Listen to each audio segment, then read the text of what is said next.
What's up this afternoon, everyone? Welcome. Fine Tuesday to you all. Good to see ya. What is up? Tassinger, Paladin, Stone Rain, Trainer Blue TV, Tuka Buddy, Jurgen, Zelda Zagba, Affinity Discord, and welcome to the Fishbowl. Thank you for your subscription. Big soup cheer for you. Hopefully y'all are having an amazing day. Hey, what's up, Dylan Hunter, Random Z88, Jurgen EX? How is everyone today? So, we're gonna play some Standard today because I've really been enjoying Standard. But I gotta know, this was the big news of the weekend. So it was Gen Con over the weekend.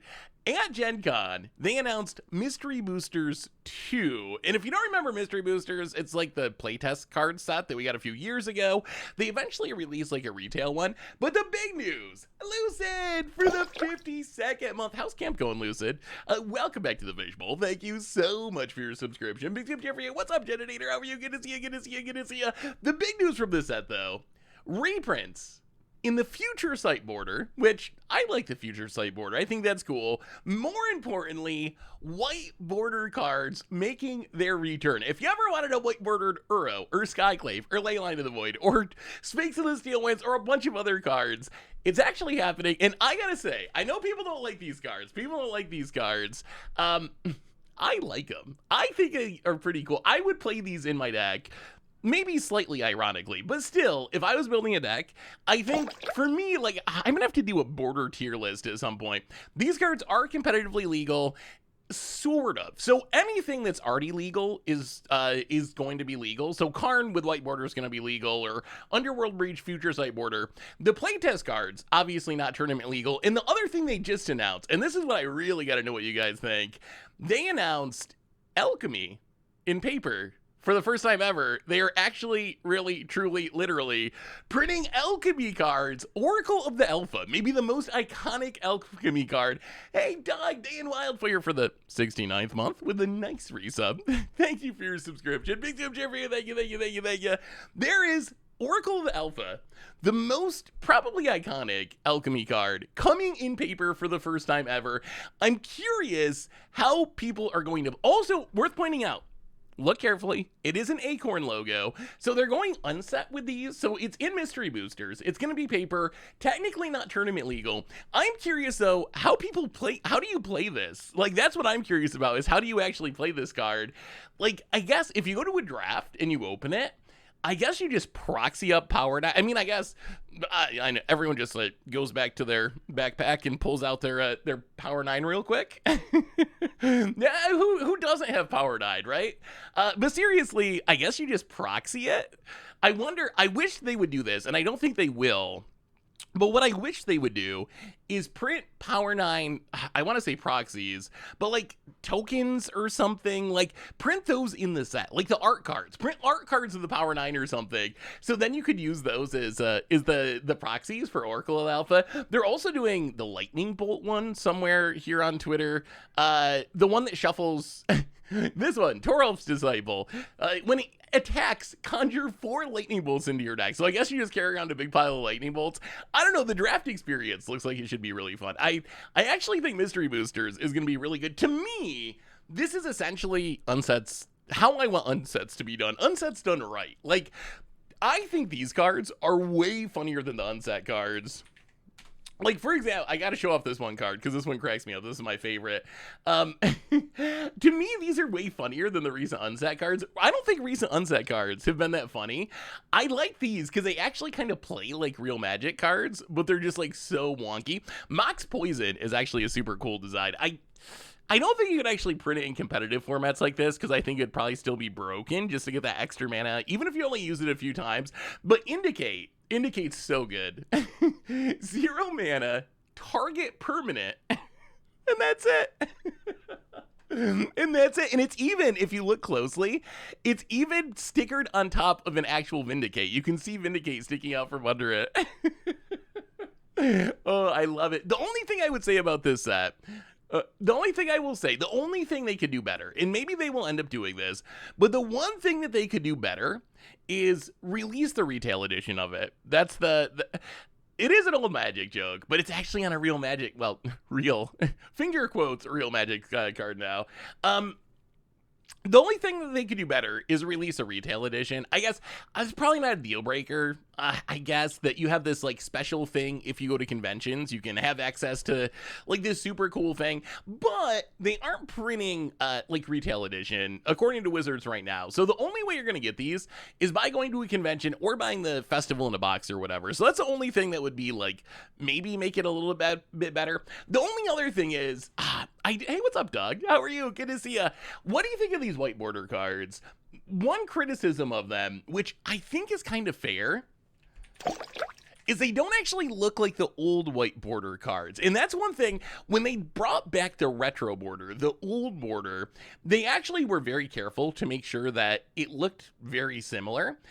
These are kind of like a modern update, I guess, of the white border cards. You can see the differences mostly at the bottom. Like, it's got just like the modern bottom of the cards, not even just the text, but the way it like cuts off the colors there and stuff. So it's kind of like an updated version of white border. I kind of wish they went just like full on, especially if you're doing like, I don't know, alchemy cards and paper and all this wonky stuff. I kind of wish they went just like full on OG white border, but still, I don't know. Chat, I gotta know. Will you play the white border cards? Will you play them? Do you think of them as bling? Like, are you excited to put them in your deck, or are y'all haters? Some people hate them. Some people like actively hate white border cards. Interrupter Jones, welcome to the Fishbowl for the 5th month. Thank you for your subscription. Big super for you. Thank you, thank you, thank you, thank you. The other question is, what about the foils? Will the foils be black border? Because the old white border sets, they were white border except if they were foil. Then the foils were actually black border. I imagine the foils are going to be white border too, but I guess we'll find out. I can get behind running them ironically, but I can't say they actually look good. I actually kind of like the white border. In the hierarchy of borders, white border ranks behind black border for me, like the original border. But it isn't like, I like it better than the current border, I think. I don't know, I guess I just like old weird stuff, kind of regardless of what it is. Like, I don't know, some weird nostalgia thing. But I would definitely play these cards, like, half ironically. I would partly play it because, you know, people are gonna mention it and complain about it, and that's kind of funny. But I would also play it because they just kind of look different. Like, some of them in specific look really good. Like, white cards with white borders are kind of like just odd looking. Even like Leyline of the Void looks really crisp with that like black card in the white border thing. But I'm hyped for this. I'm gonna have to do some mystery boostering when we go out to Vegas. So yeah, if you're going to a con or whatever, pick them up because it's gonna be sweet. Q&A said no white border foils. Oh really? Wait, so you can't get the white border cards in foil? So we didn't talk about the Dreamcast cards. There are cards, so they're reprinting cards that were only printed in digital only for the first time ever, at least some of them. I haven't seen the Dreamcast one. Is that the dragon? There was a dragon that was the Dreamcast one. We need more of the spoilers at some point. But yeah, they're reprinting alchemy cards, they're reprinting Dreamcast cards, the original alchemy cards. I think that's actually really cool. Even the alchemy cards, I'm like glad they're reprinting the alchemy cards, even though they're gonna be like a little weird to play with, or you're gonna have to proxy to use them. But still, I think having them exist in paper is a good thing, and it should be fun. And I would like, if you show up to a Commander game with Oracle of Alpha, and you're not trying to like do some degenerate combo or something, I would let you play it. I think I would rule 0 in Oracle of Alpha. Anyway, today we're gonna play some standard. Do some Niving. I'm actually shocked. The Niv-Mizzet Supreme, which looks pretty janky, might actually be good now. There's so much aggro going on. Everyone in standard right now, two things are happening. We just got rotation, right? And rotation so far, little disappointing for the Bloomburrow tribes. The Bloomburrow tribes so far haven't really taken off as competitive decks. If you look at the meta, it's like mid-range, super aggro, but we're going the opposite direction. We are going to play a pile of 5-color Niv-Mizzet Supreme, Ancient Cornucopia, who knows, Doppelgang, who knows what's gonna happen. We're just going big and casting all the colors and gonna see what happens. Are you going to play more Modern Horizons 3 cards in Modern? Seems like it was short-lived. Yes, we will do more Modern Horizons 3 in Modern. The Nadu thing has kind of slowed things down for Modern. Right now, it's just the weirdest time in Modern because Wizards has said we're gonna ban stuff, like, or heavily implied that they're banning stuff in like 3 weeks. So it's kind of this weird lame dunk format where everyone's like waiting kind of for these bannings that we know are coming to come, so then we can explore the format without the ban cards. So that's kind of just made Modern awkward right now. So yes, there's still a lot of Modern Horizons 3 stuff that I want to explore. I don't know, what do you think? Should we just play it anyway? Should we not wait for the bannings? That was kind of my thought, is like focus on Standard right now mostly, and then once we get the bannings, we can shift back around to doing some moderning. Oh, the other thing that happened, we got rebalances. If you want to look at what might be coming as far as overpowered cards, we got some rebalances on Arena yesterday for Historic from the Modern Horizons 3 stuff. Galvanic Discharge, same thing, 2 energy. Guide of Souls, same thing, except you need to make 4 energy to get its pump ability. The card that got crushed, absolutely crushed, Ocelot Pride, same card except 1 more mana. They just upped the price. They upped the price of Ocelot Pride. I think Ocelot Pride got absolutely killed. Kind of like Orcish Bowmasters. Orcish Bowmasters just got rebalanced out of existence in Historic. I think the same is true of Ocelot Pride. I think at 2 mana, the card's probably not even like playable, hardly even at all, maybe even like a tiny bit. Discharge Guide of Souls, I think they're worse for sure, but in an energy deck, maybe energy as an archetype is still strong enough. I think Ocelot Pride though is still is the one that sort of just gets absolutely eliminated. The good news is, does not apply to Timeless. I haven't played Historic in so long that it doesn't really matter to me too much because I just kind of stopped playing Historic, but Standard is also changing pretty soon. Mid-September, Dustborn releases. Yeah, this is going to be a crazy time in Standard because we got Bloomburrow now, Duskborn in September, Foundations in November, and then first of the year something. I don't even know what is the first set. What first Standard set of next year? I can't even think of it. Is it Returning to Lorwyn or something? No changes to Nadu. I don't think Arena really needs to change Nadu, right? Like, does Nadu see play in Arena? I don't think I can. Maybe once have I played against Nadu on Arena. I guess this discounts Historic Brawl. I haven't played much Brawl lately. Is Nadu a big problem there? I don't know how you handle that. Do you rebalance cards just for Historic Brawl if they're not problematic in 60 card formats? Maybe that's a reason to do it. You rebalance it because no one cares in 60 card formats. But essentially, in 60 card Arena formats, there's just not enough combo pieces for it to work. There's no Shuko or Outrider or any of the stuff that goes infinite with it. Do you think this means it will ban those cards in Modern as well as Nadu and Grief? So Nadu, number 1, getting banned for sure. I think I would be shocked if it wasn't banned. So Nadu, I think, is most likely. Grief is also very likely, doubly so in Legacy, but hopefully in Modern as well.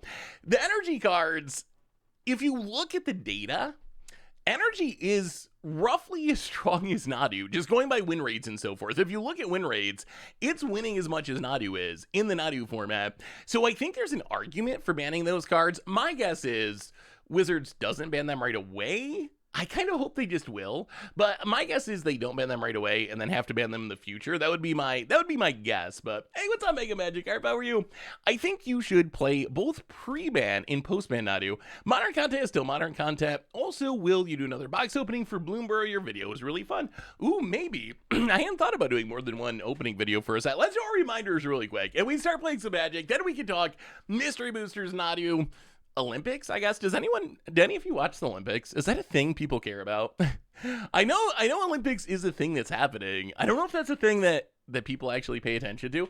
Replay YouTube, that's we'd find all the old streams, including this one in the future. Normal YouTube. Yesterday, we went some super aggro Rakdos fling for budget Magic. So make sure to check that out. Tons of other stuff, some more paper games coming up. So lots of cool stuff coming up on the YouTube. A reminder that our sponsor today is Card Kingdom.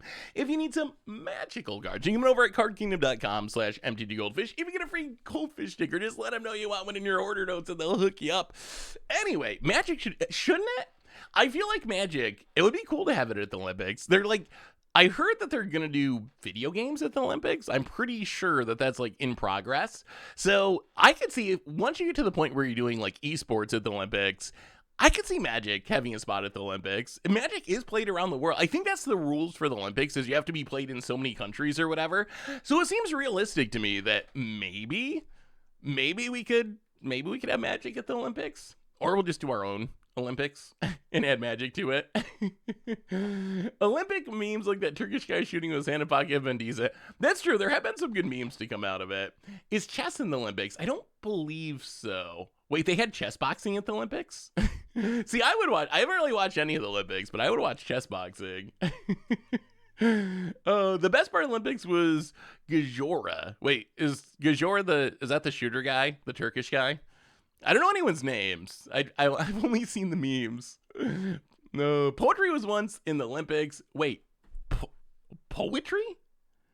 I don't even know what that. How competitive poetry? No, that can't be. No, I don't believe that. Now I gotta look this up.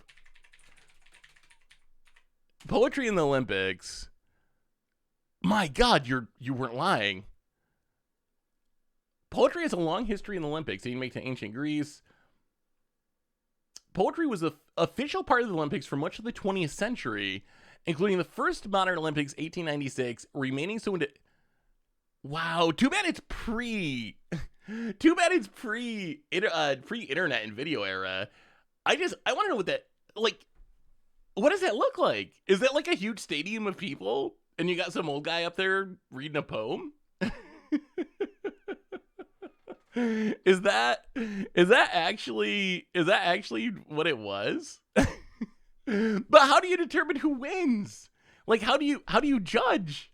Oh my goodness. Okay, I'm gonna have to research this now because I need to know more about it. But that's for the future. Let's talk about this deck. So what are we playing today? We're starting off with 5-color Niv-Mizzet Supreme Control for Standard. So basically, everyone's playing these 2-color decks. Everyone's playing these aggro decks. We're just throwing that all aside. We're playing all 5 colors. We got Niv-Mizzets. We got Make Your Own Luck to cheat things into play. We got Roxanne's and Bonnie Pulse. Essentially, we're hopefully ramping with Ancient Cornucopia and then just like casting these huge haymakers. Niv-Mizzet Supreme is very interesting. It has hexproof from monocolors. Our opponent's not going to kill it with a go for the throat or whatever. And then instant or sorceries in our graveyard that are 2 colors exactly have jumpstart. So this means we can discard a card to recast Doppelgang, Lightning Helix, Pillage the Bog, Ill-Timed Explosion, Make Your Own Luck from our graveyard, which actually seems pretty powerful on a hard-to-kill 5/5 flyer. So that's kind of the plan of the deck, is like... We're just, all the colors, all the value, all the big flashy things. Finding out if Niv is actually a good card in New Standard. Rap battling. See, I could get behind that. If we could do rap battles at the Olympics, although I think we just crush them, probably. Are there any, okay, that's actually an interesting question. Are there any other countries that are close to America when it comes to the rap game? I feel like it could be another basketball where we just absolutely like expect to win the gold every year. Are there any other countries that are like anywhere close to America as far as rap music? I feel like there's not. I feel like we just dominate. We dominate the rap scene. 5-color Standard just lost to Triobe. Scares me, but it probably works. Well, we're about to find out. We're gonna find out right now. We're jumping into some games with some Niv. The greatest rapper in history was Austrian. Wait, who was that? How do you have a cross-language rap battle? Ooh, you'd have to have cross-language judges, I guess. You gotta look at the Olympics from 1904. The marathon was extremely wild. Really? Okay. 1904 Olympic marathon. Okay, let's see. Smithsonian Magazine. How the 1904 Olympic marathon became one of the marathon athletes. Wait, drank poison, dodged traffic, stole peaches, and even hitchhiked during the 24.85 mile race to St. Louis.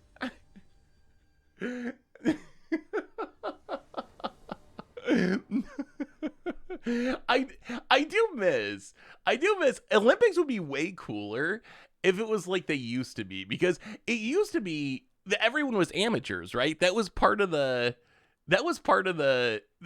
charm of the Olympics, is it was like, here's this like whatever postman who's really good at running. He's had to run away from all these dogs chasing him when he delivered mail. So we're going to send him to the Olympics, and he's going to, you know, race for our country. That's how it used to be. Now it's like, now the people are better, right? Because they're all professionals or like a lot of them, it's their full-time thing to be an athlete.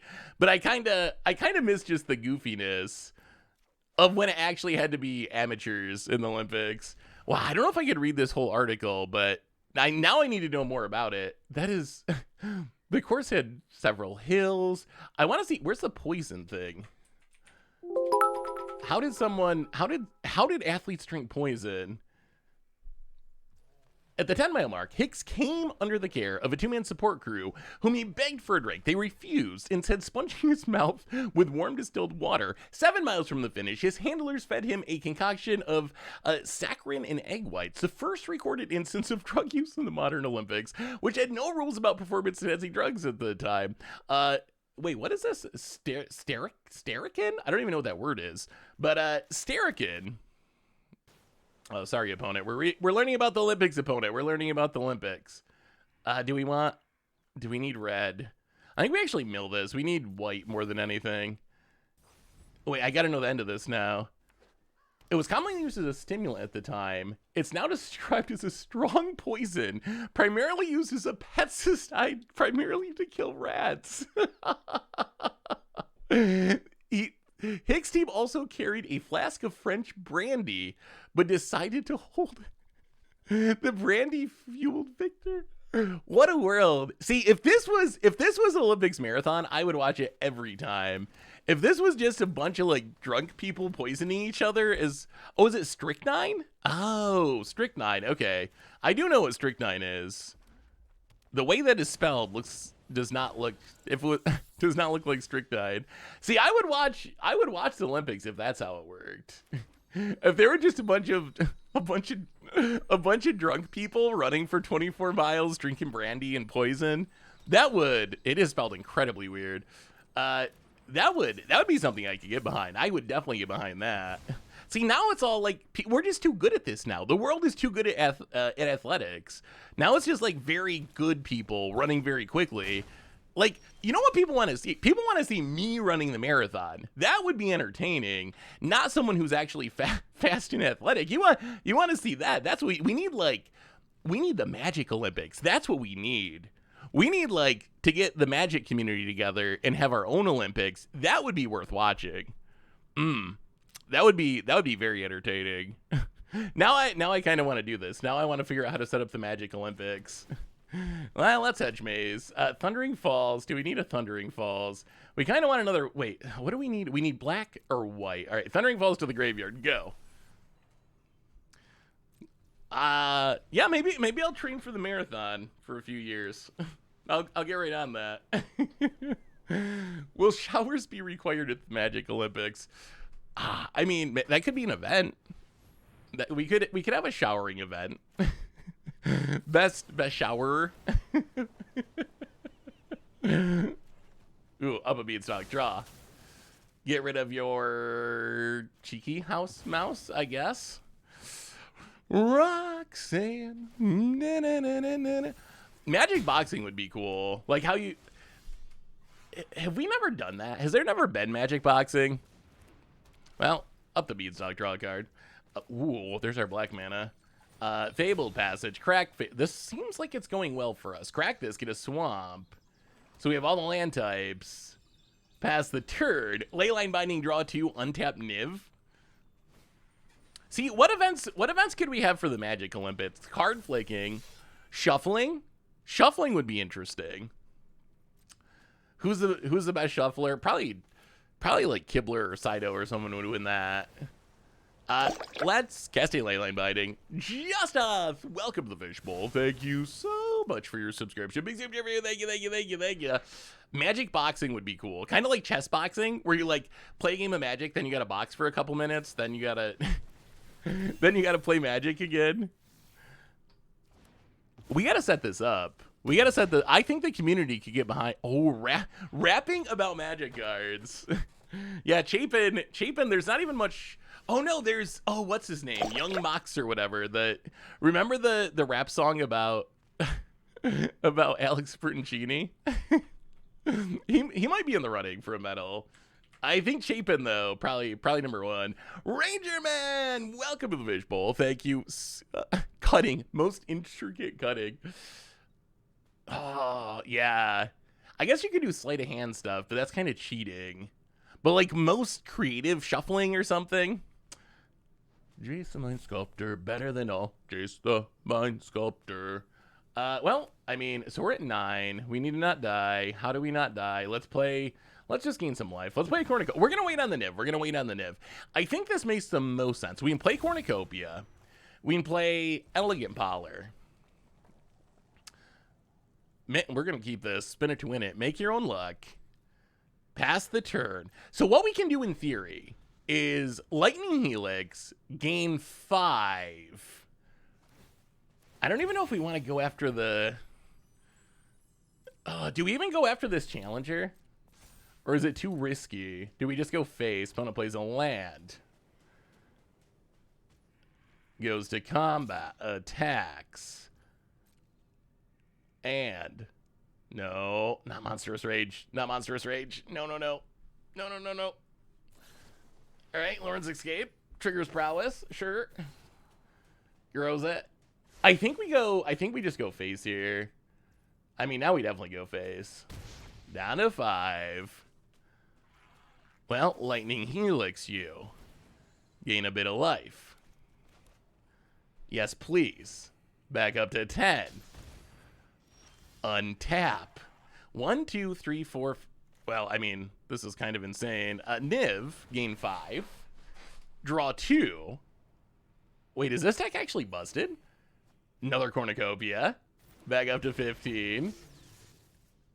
And now we can jumpstart it. Let's play Commercial District.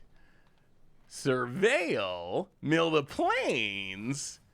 And yeah, we can Lightning Helix again to gain even more life. Oh, Cosplay. That would actually be a really good one. Cosplay, music. There's actually a lot of possibilities. Okay, we gotta actually do Magic Olympics now, I think. I think we actually have to do Magic Olympics. Opponent. Combat. Attacks. Ooh. We'll take it. I don't think we want to block because they play so many pump spells and they're not ever going to be able to kill the Niv. Oh, opponent hits a Helix. Okay.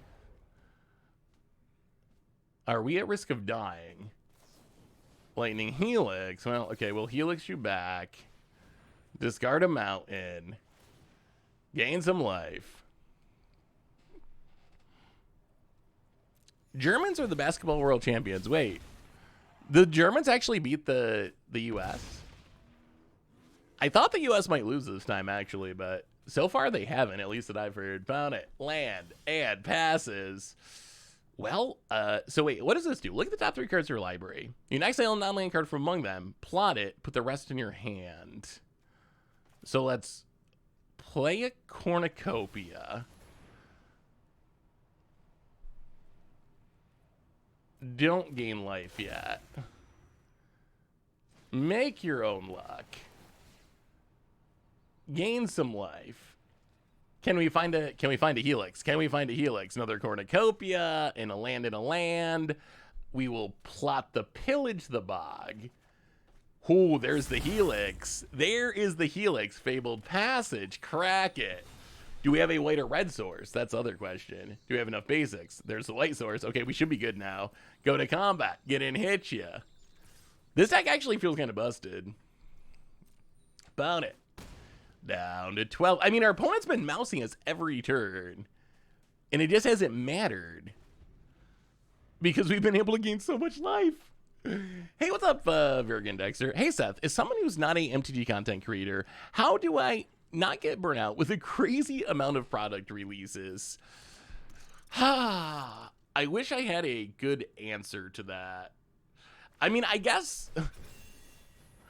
what formats do you play? Like, as someone who doesn't create content or anything, It seems like you're probably kind of free to just ignore sets or cards if you don't want to. I feel like it's easier if you are...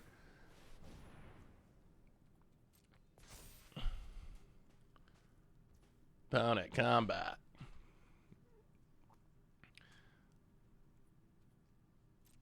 Attacks. Well, Helix your face? It's so funny that we're just ignoring our opponent and just going face every time, and we're gaining enough life that it's kind of working. Opponent hits us. Back down to 8. Not dead yet. Not dead yet. And oh my god. Oh my god. Oh my god. Oh my god, it's Lightning Helix. Jumpstart it. Discard a tap land. Oh, the combo kill. The combo kill.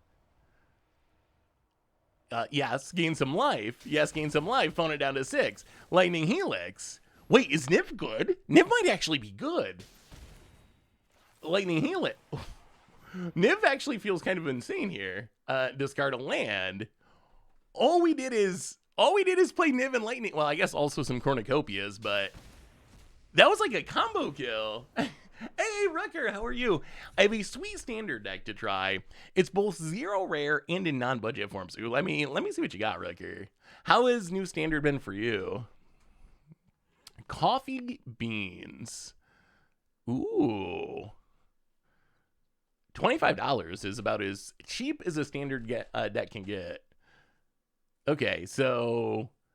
Ooh, all right. Yeah, that's true. We got Huskbuster Swarm and Writhing Necromaz now. So pretty much aggressively self-mill, up the beanstalk to draw cards, and just play a huge bunch of bodies. Have you got to play it yet, Ricker? How's it worked for you?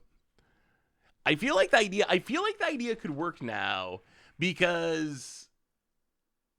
Yeah, oh my god. So there was the top deck of the center. It's one of the most iconic Magic plays of all time. It was actually, I should show it to you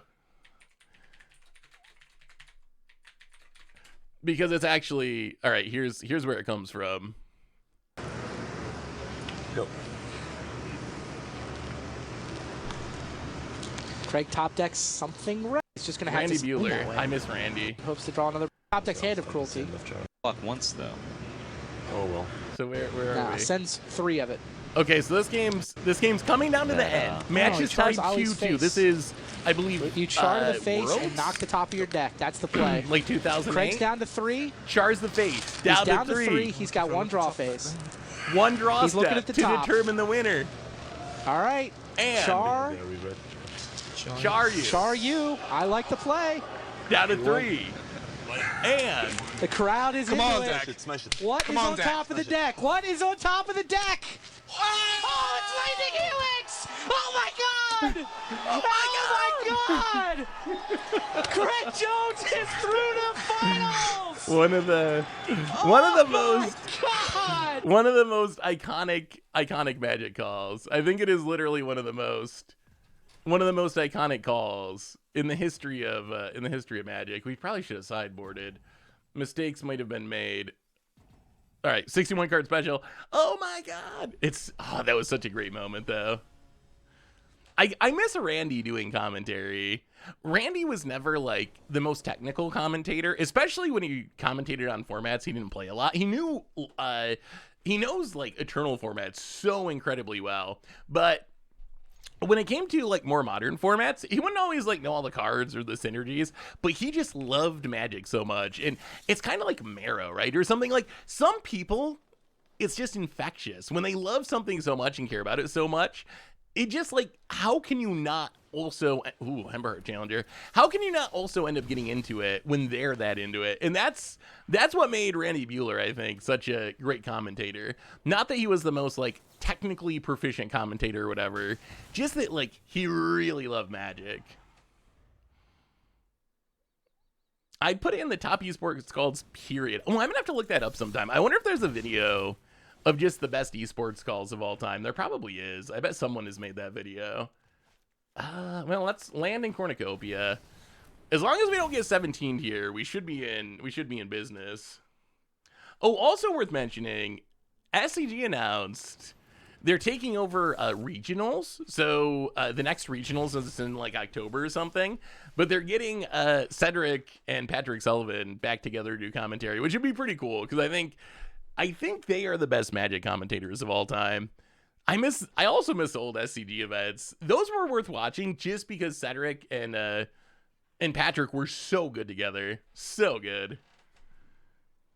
Two technically proficient commentators will always be a little less engaging than one technical and one who just loves the fun. Yeah, I think that's probably true, actually. Well, let's just do this. Yeah, let's just do this. Ill-timed explosion.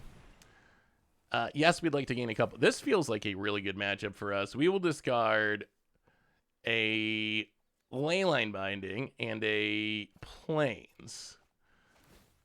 And Wrath them Mice. Yeah, Cheon and Marshall were really good too. Oh, we get to play a land still? All right, play the land. Keep the Niv. Always keep the Niv.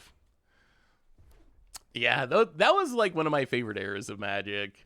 Like when SCG was doing tournaments every weekend. Oh, it was just so much fun.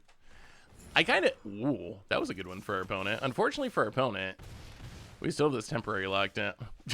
Oh man, this is a brutality. Well, okay, we in temporary lockdown, right? This is fine. We in temporary lockdown. Get rid of the dorks. They can't activate the Nettle Guard. Up a Beanstalk, draw a card. There's a Helix. Oh my god. Never forget seeing Cedric to a card. I remember that too, the Cedric cartwheel. Found it. Seedglaive Mentor getting in, hitting us. This matchup feels very bad for the mice. Roxanne?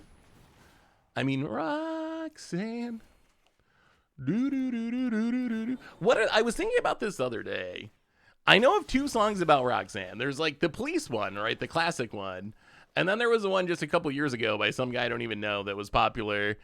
But what are the chances that there's two songs about Roxanne and they're both about like ladies of the evening or whatever? I wonder if that was intentional by the second one or if it was just random. Did you hear that the Magic manga is getting an official release? It's about a couple of kids getting into tournament Magic in the end of the 90s. Combo winner games galore. Ooh, I didn't hear that. That sounds super sweet. Is that the one that you've been telling me about for a while, Doug? This is like a thing that exists in Japan or something, but hasn't been over here. I feel like I've heard of this before. Well, let's get in with Roxanne. Mega Meteorite. Kill your Swordmaster. Hit ya. Oh, opponent's gonna chump. Oh boy, this one might be a little over. Pound it. Pumps. Might of the Meek. We're just gonna let it go. I don't even think it actually matters. Niv, gain 5. Draw a card. And Cornucopia?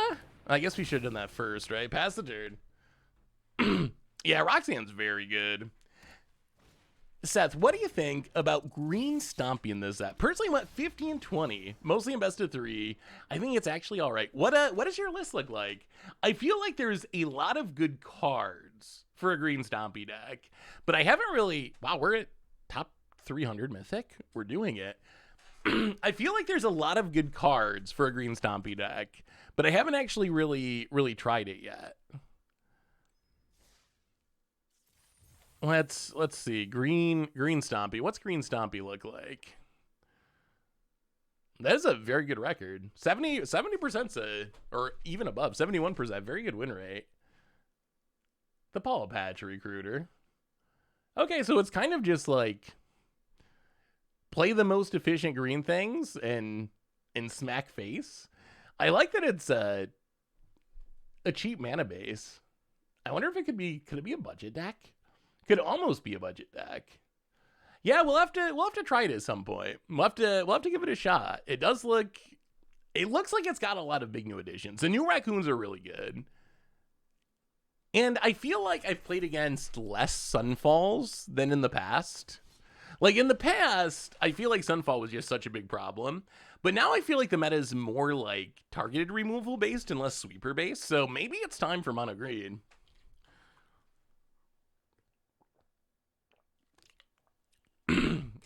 Yeah, Scrap Shooter I think is very good.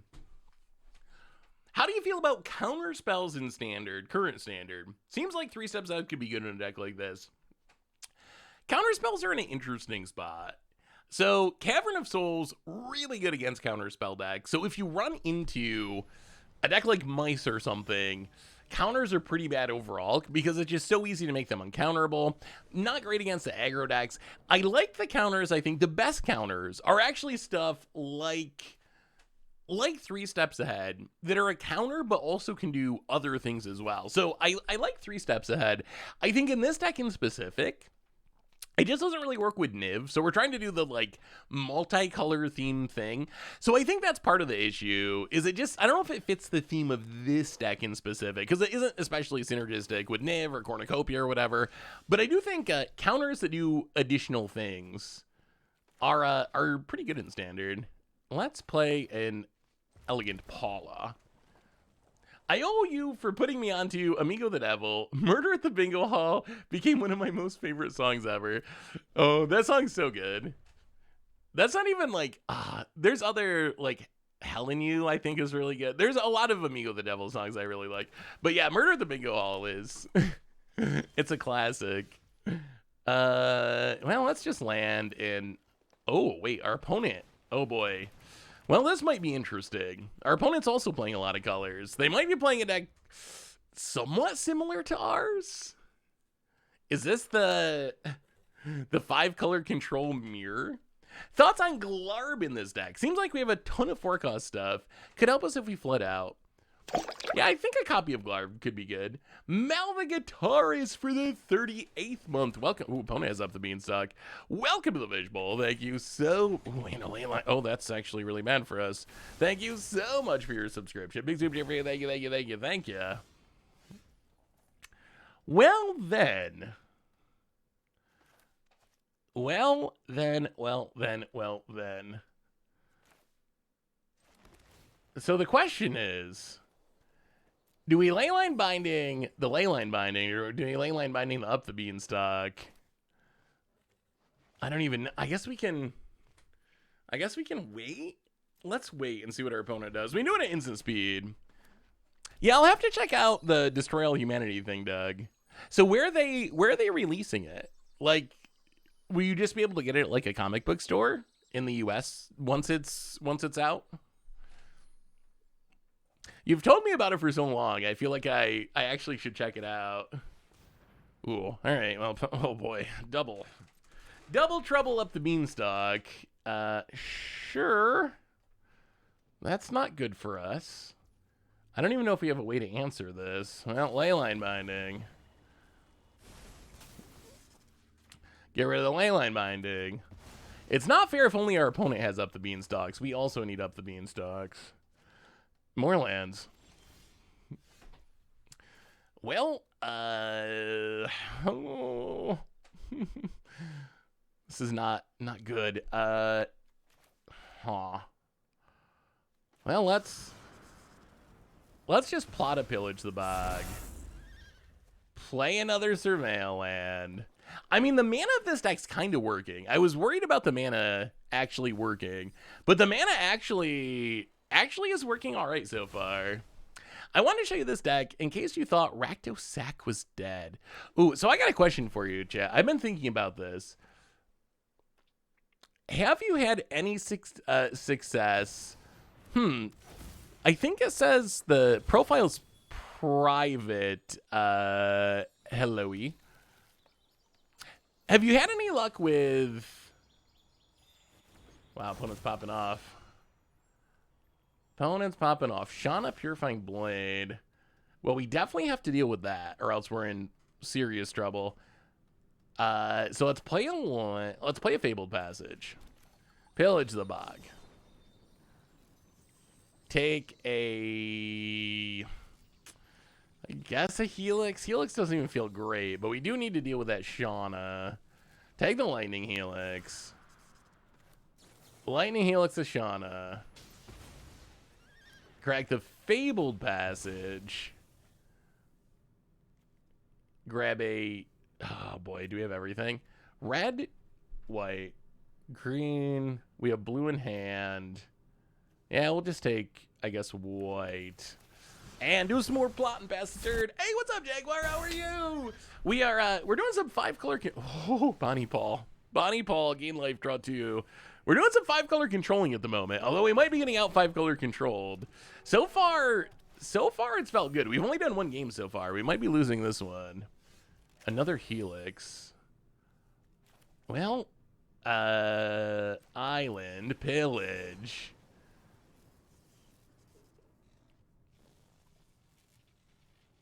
Ooh. Wait. 1, 2, 3. Oh, Doppelgang is so sweet.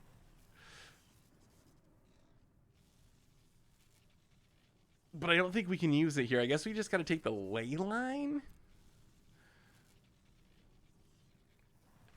When it enters creep, boo. Whenever you attack, draw a card, put a land. What are the odds that ill-timed explosion works? Not very good, right? So we just have to take leyline binding? All right. Binding it is. Binding. Draw a card. Get rid of the Bonnie Paul. Roxanne.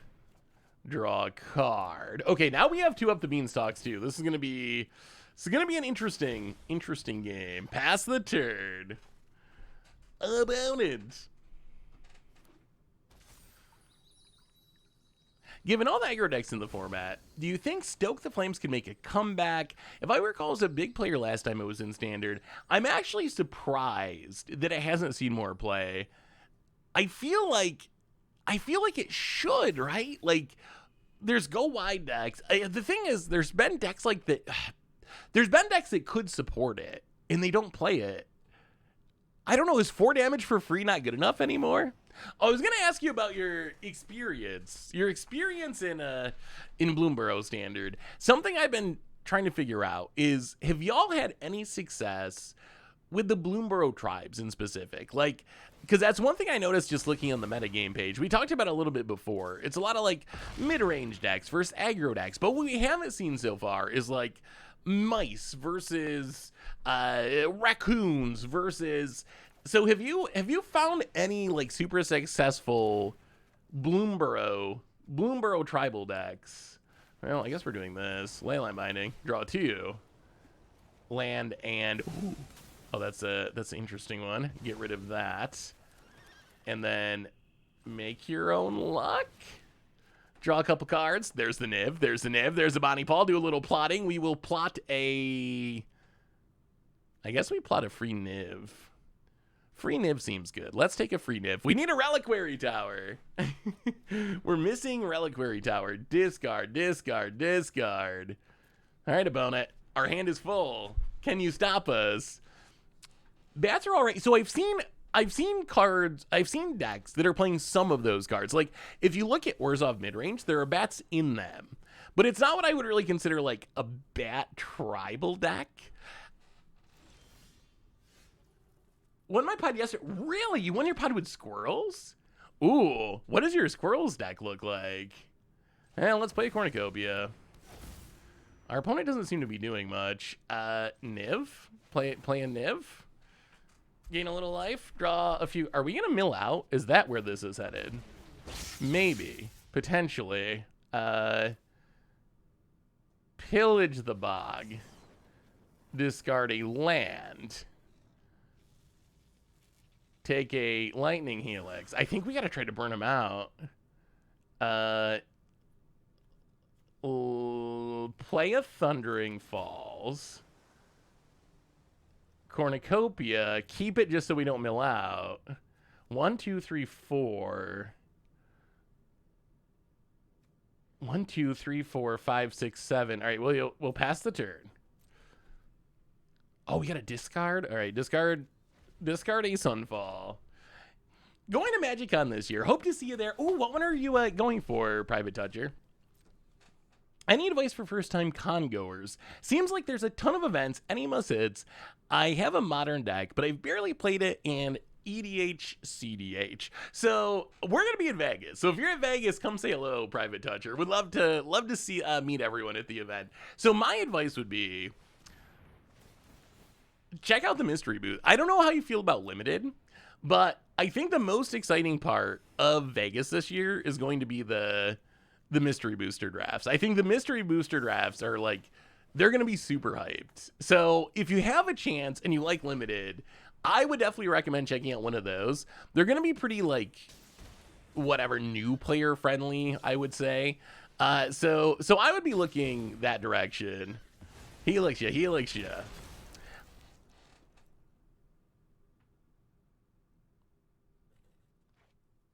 I found magic. Did I just get pranked usernamed? Maybe. Or maybe it's just it might be a real username that just happens to be a little questionable. That's also possible. But yeah, I didn't realize that until you mentioned it. How do we close out this game? We only have 24 cards in our deck. Opponent's at 20. Well, let's Roxanne. Draw a couple cards, gain some life. Oh, Doppelgang might be the key. That might be the key. That might be the key. Hit you down to 18. Play the land. 1, 2, 3. All right, Bonnie Paul? Let's play Bonnie Paul. Make him answer it. Draw some cards. Make Babe, the big blue ox, pass the turn. All right. Opponent's at 18. How much can we doppelgang for? 1, 2, 3, 4, 5, 6, 7, 8, 9, 10, 11, 12. So we can go X3 for sure. X4 if Roxanne wins. Can we make enough meteorites to win the game is the question. Yeah, as long as Roxanne lives, we can go X4. And these'll tap for 2. Yeah, that's the hope. Maybe. Let me see, Holy. Found it. Gonna do some surveilling. And okay, plays their Niv. Sure. Gain some life, draw some cards. Back up to 23.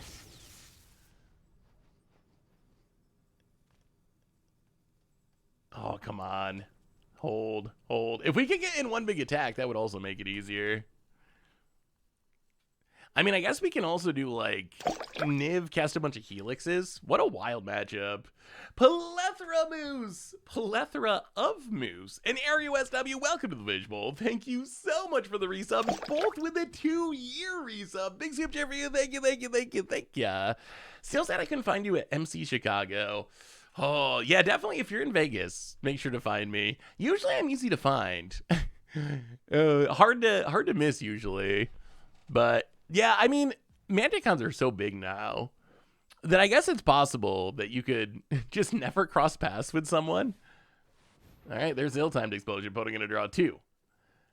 I imagine they don't have a 9, right? So they're probably going to try to sweep Bonnie and Roxanne, but we get to keep Babe. Okay. So we get to keep Babe. Maybe. So we attack for... Okay, play Fabled Passage. Crack it. See if we got a basic left in our deck, which I'm not sure that we do. Okay, we do. Grab a land. Go to combat. Hit you with Babe. Oh, no! Leyline Binding.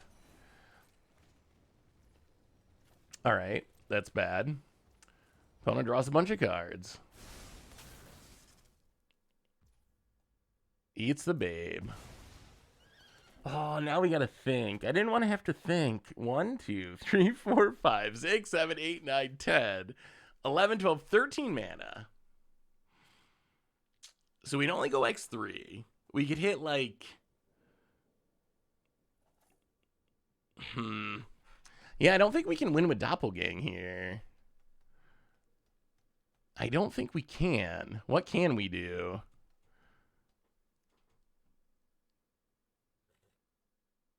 Iagra. Let me see. I got the sack deck in the Iagra deck. Let's I guess we Niv? Yeah, let's Niv. Gain some life.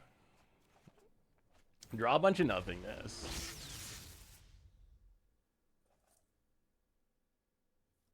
And then we can pillage the bog. Discard a fabled passage. Look at our deck. There is not a lot of damage left in our deck. This is our entire deck, right? Is it... Can we actually just not win? We might actually just not be able to win. Take a cornucopia. Play a cornucopia. Play a cornucopia. Sure. Gain some life.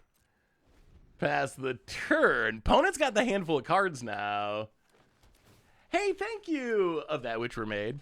Yeah, every Tuesday we do some streaming. Just the streaming, I enjoy it because it's a chance that we actually just get to hang out and talk. Like we don't, you can't really do that on YouTube. On YouTube, YouTube's great. Hey, see you, Doug. Thanks for hanging out. Good luck with the work.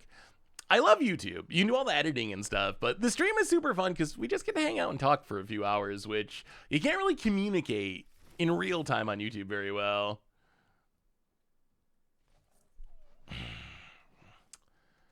Yeah, we're going to have to try to set up like a double doppelgang. A double doppelgang kill. It might be possible. The other concern is just milling out. Technically, we're going to mill out first at this point.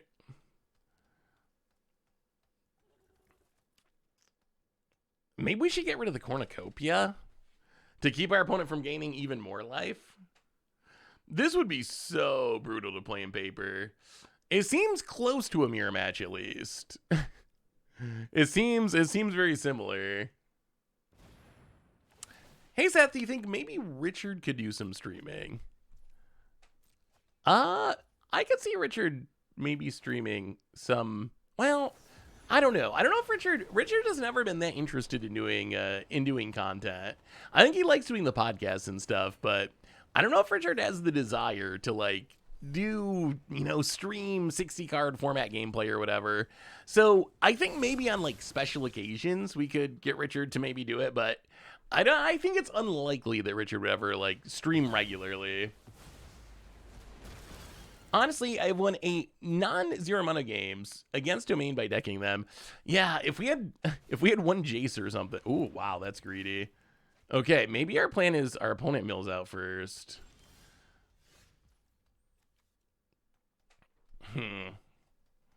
We still have a Niv, right? We have a Niv somewhere. 1, 2, 3, 4, 5, 6, 7, 8, 9, 10. Can you imagine playing this in paper? 10, 11, 12, 13, 14. There's not enough meteorites. There's not enough meteorites in the world. We don't have a Roxanne. Well, play Thundering Falls. Keep a cornucopia. And I guess we just pass. Maybe our opponent keeps casting spells and mills out. I think that's our hope. You ever think Astro Cornucopia would see that as much play as it does? I mean, I think it makes sense for decks like this. Oh, up a beanstalk. All right, opponent's going to draw a ton of cards. Like, it's not really shocking to me, I don't think, that it sees playing like a 5-color standard deck. So opponent's going to get back Bonnie Paw. Okay. I mean, that's another card that makes our opponent draw cards, though. Opponent untaps. How do we get them to mill out? 12 cards, 12 cards. Opponent fetches, cracks. Okay, they are going to mill out first. Opponent. Oh, There's only 2 meteorites, though. That's kind of the issue. Like, we can doppelgang X4, but what are we going to... double meteorite, double cornucopia? But that's not enough. That's not anywhere near enough damage. We need to be able to... We need to find the Niv, I think. I think the way we win is Niv doppelgang into cast the doppelgang again using the mana from the first doppelgang. The problem is if this is actually a mirror, then our opponent could also try to do the same thing. And I see them literally looking at our meteorites. So maybe our opponent's gonna do that? There are no more rocks. Our deck is basically nothingness. There's a Niv in there. But otherwise, there's not much that's actually gonna be helpful. Opponent. I have not thought about a sideboard plan for this matchup. Yeah, I think our opponent's going to do the doppelgang thing we were talking about. They don't have that much mana, do they? 1, 2, 3, 4, 5, 6, 7, 8, 9, 10, 11, 12. So they can go X3. This is going to force them to draw more cards, though.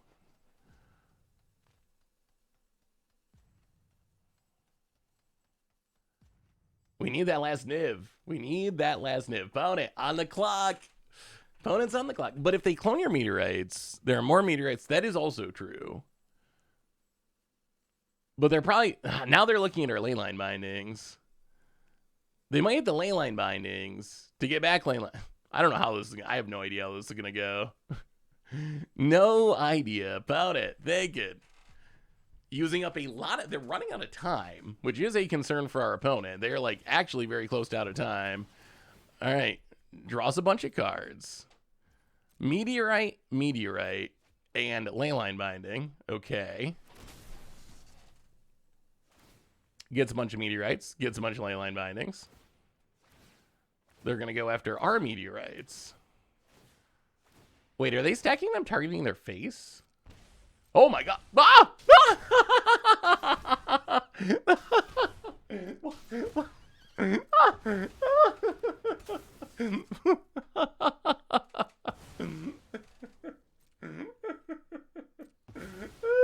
Wow. Wow, they clicked their own face a bunch of times. I think they just doppelganged themselves to death. Now I'm pretty sure we win. Wow, that was the worst doppelgang I've ever seen. Found it. Gotta go attacking. Draws a card. 7 in the deck. 7 in the deck. I mean, they do have a bunch of mana now. They do have a bunch of mana. There's this Surveilland. Hits us. Sure. But I mean, doesn't our doppelgang just win us the game now? About it. Thinking. Passing. Well, lightning helix your face. Gain some life. I mean, I think this works. I think we're going to win because of that. Opponent down to 11. Back up to 30. Has to discard the hand size. Yeah, I don't know how our opponent managed to do that. Well, okay, our turn. So we can doppelgang. Oh, God. 1, 2, 3, 4, 5, 6, 7, 8, 9, 10, 11, 12, 13. So we go X4. 1, 2... Wait, 5, 8, 11, 14. Okay, go X4. Meteorite and meteorite and meteorite and meteorite.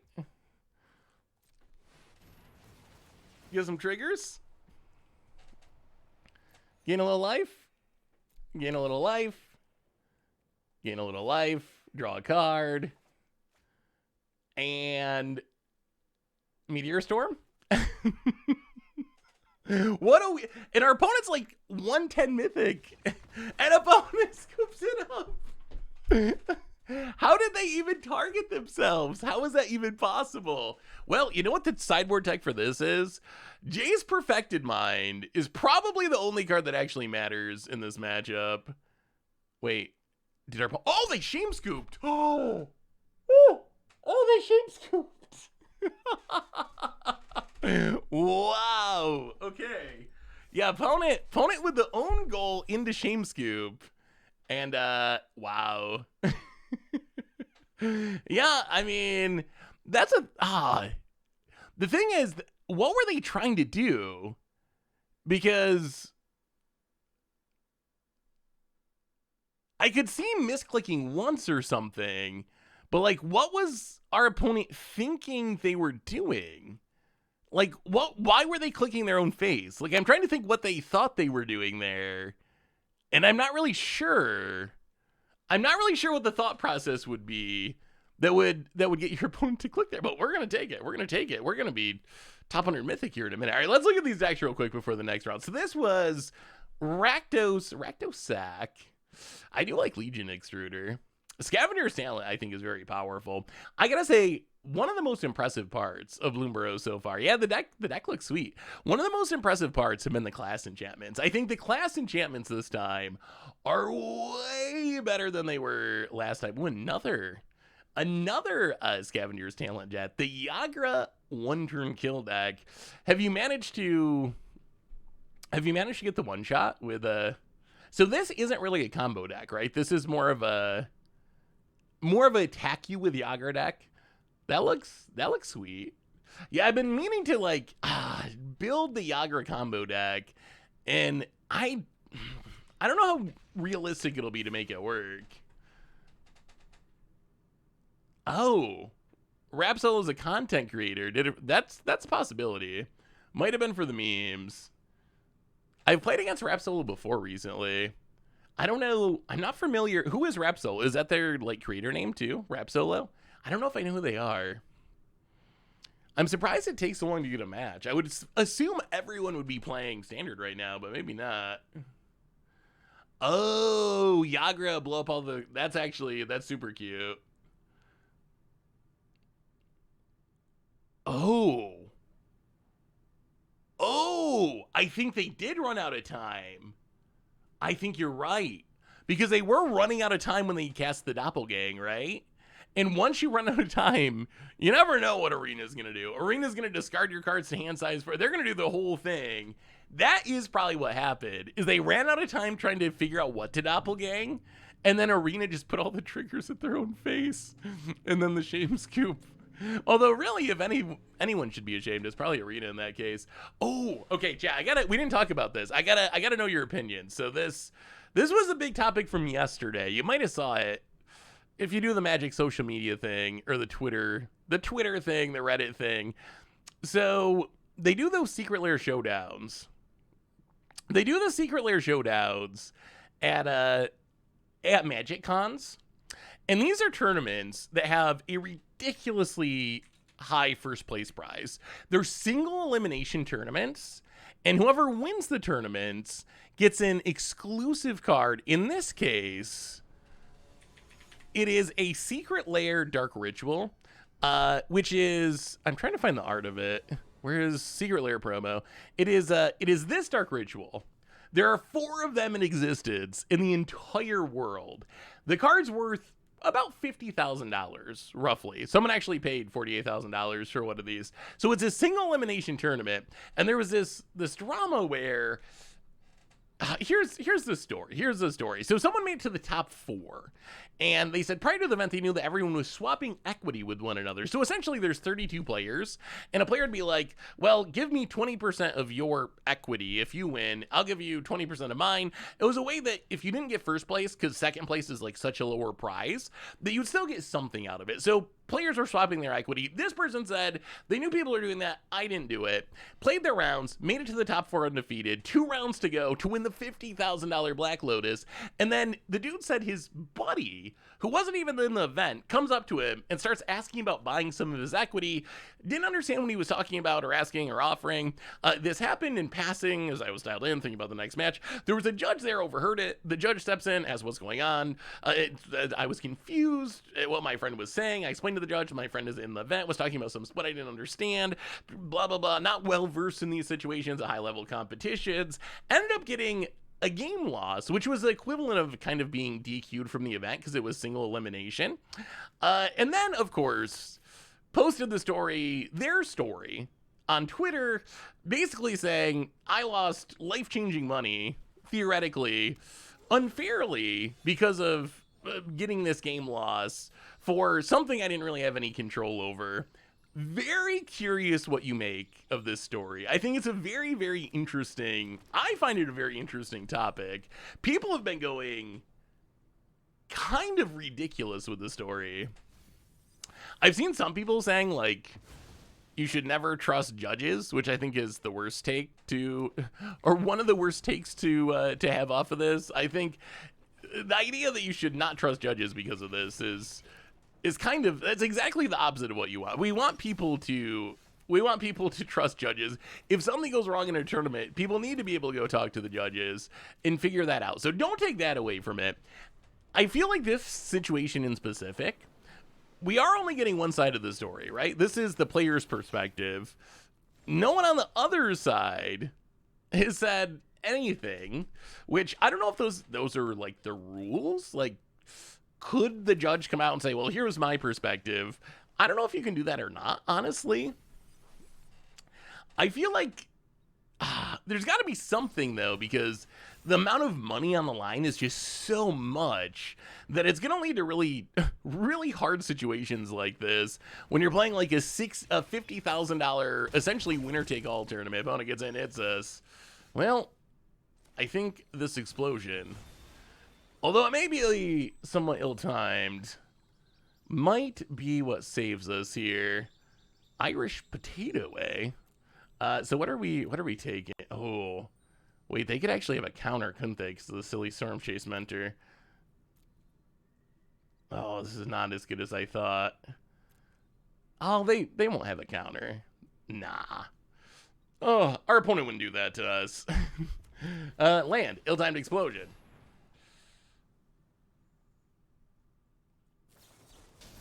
Oh! Oh. Oh. All right, life is bad. Maybe dead. They had a counter. Phantom Interference. Double Storm Catch Mentor. Are we about to take our first loss? Opponent. Thundercap Drainer. Not a spell, but it is a trigger. Finds another Torch to the tower. Opponent gonna go to combat. Gonna get it us. It would be nice if we could draw something we could play this turn. Well, I guess Pillage the Bog doesn't count, technically. Well, yeah, tap land. Do we even survive another turn? Lush Portico. Triggers. Forest to the Graveyard. All right, well, our hope is this Sunfall. Should we get to it? Should there not be a counter? Opponent. Thinking. Attacking. Hitting us to 10. Oh, there's a Lightning Helix. Do they have another counter, chat? Do you think they have another counter? My opinion is that the judge should have just made the friend leave the event. That would be my first thought. Is like, it's hard to punish someone for something that their friend did. Someone who wasn't even in the event did. You think they have another counter? They probably do, don't they? They left all their mana up. They missed their land drop. They could have the draw 4 or draw 2 4/4. But what's our other option? We play like a Roxanne. We try to get out of it with Lightning Helix. Lightning Helix would play around the counter more. Well, if this doesn't work, I think we die. Elegant Poller. Mill of Thundering Falls. All right, here we go. Sunfall. No, they really have it. Wow! Oh, now we're dead. All right.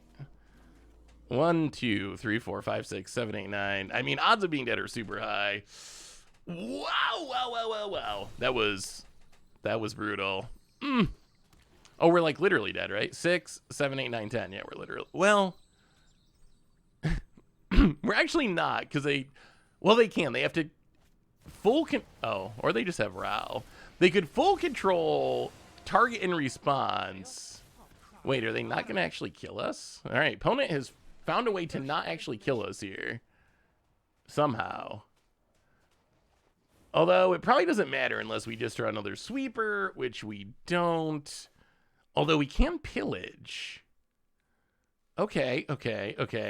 So, play the land so we can see as many cards as possible. Surveil Cornucopia doesn't matter to the top. Pillage the Bog. Do some digging. Oh no. Oh no. I mean, I guess we can double Lightning Helix. Lightning Helix you. Go up to 5. Lightning Helix you. Go up to 8. Wait, is there hope? Are we going to make the comeback? Are we going to make the comeback? Opponent land. Combat. Attacks. Row. All it can do is make a 1/1. Passes. Swamp. And Niv draw a card.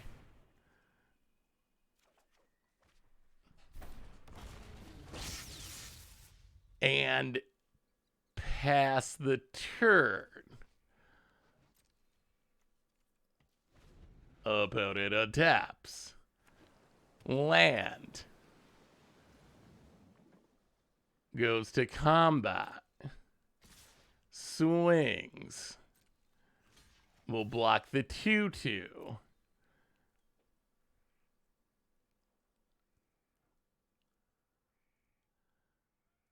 Opponent. Thinking. Torch the tower. Well, that's Lightning Helix. The Otter.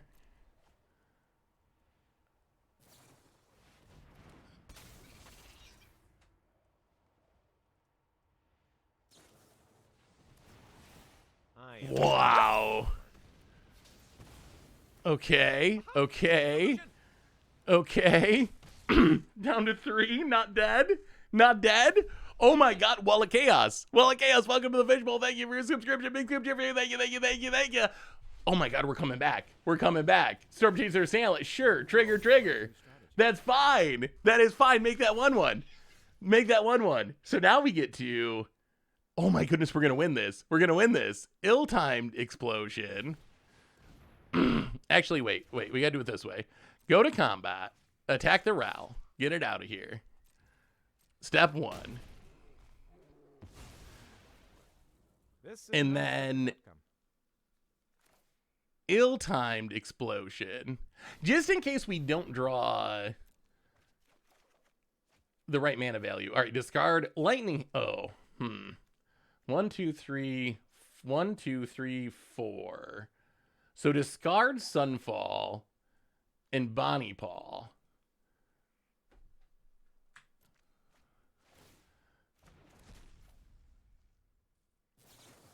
Lightning Helix. Our opponent. Actually, no. We'll just let it go. We'll just let it go. That's fine. That's fine. Sweep the board. Pass the turn. Are we gonna win this? This would be one of the least likely wins. Opponent. Wait, there was actually an ill-timed explosion there? Wait a minute. Wait a minute. I mean, the Lightning Helix line just better, right? Who needs ill-timed explosion when you have double Lightning Helix? Oh my God. Leyline Binding. Get rid of that Storm Chaser's talent just in case. And now we seal it in. Untap. Ancient Cornucopia. Get the life gain. Go. 1, 2, 3, 4, 5. All right, pass the turn. About it. Passing. Helix your face. Gain a bit of life. Up to 5. Up to 8. Untap. Roxanne. Hey Seth, love podcast 496. Do you have Crim's Glarb deck he keeps talking about? I have never seen this mystical Glarb deck. I've never seen it. He has mentioned Glarb several times. I imagine he's gonna do a video of it at some point or something, but no, I have not seen it at all. So I'm not sure. I imagine it's a pile of like removal encounters and so forth, but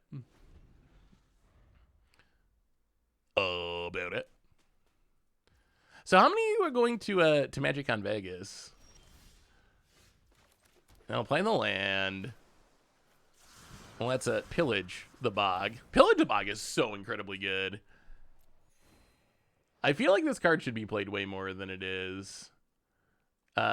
We will just take a, oh my god, it's Lightning Helix. Go to combat. Get him with a Roxanne. Hit ya. Back up to 12. The tide is, we were so close to being dead. Hit ya down to 12.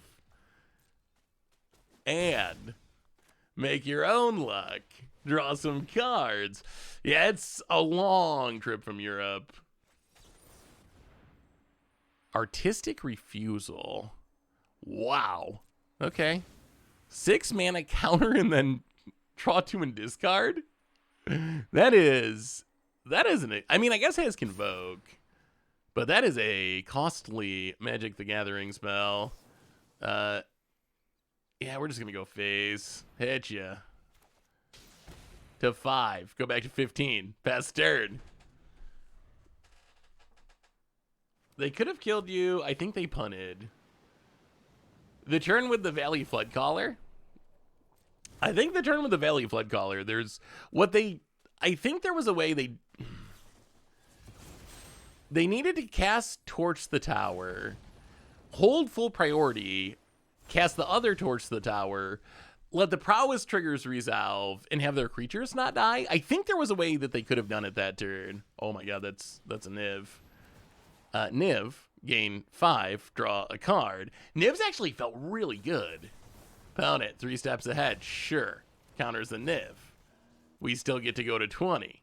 We draw a Cornucopia. Roxanne comes down, draws a card. Hit ya. Down to 3. Land, Cornucopia, go. Oh, you got to meet. How was Gen Con, Dog and Myth? Is Gen Con worth going to? I feel like we've had this conversation in the past on Gen Con years. But is Gen Con, as a Magic player, is it worth going to? I've never went to Gen Con. So Dog, do you go to Gen Con for Magic, or do you go for like board games, or what brings you to Gen Con? Hey, what's up, Sheer Joe? How are you? Good to see you. Welcome to the stream. Live close, but I've never been. Would like to someday. Yeah, I feel like it's one of those things that I should do someday. All right, let's see if we can get rid of this thing. Leyline Binding. Gain some life. Draw a card. Get rid of the Flood Caller. I mean, opponent's trying to hang on. Down to 1. And did you see the D&D secret lair drop?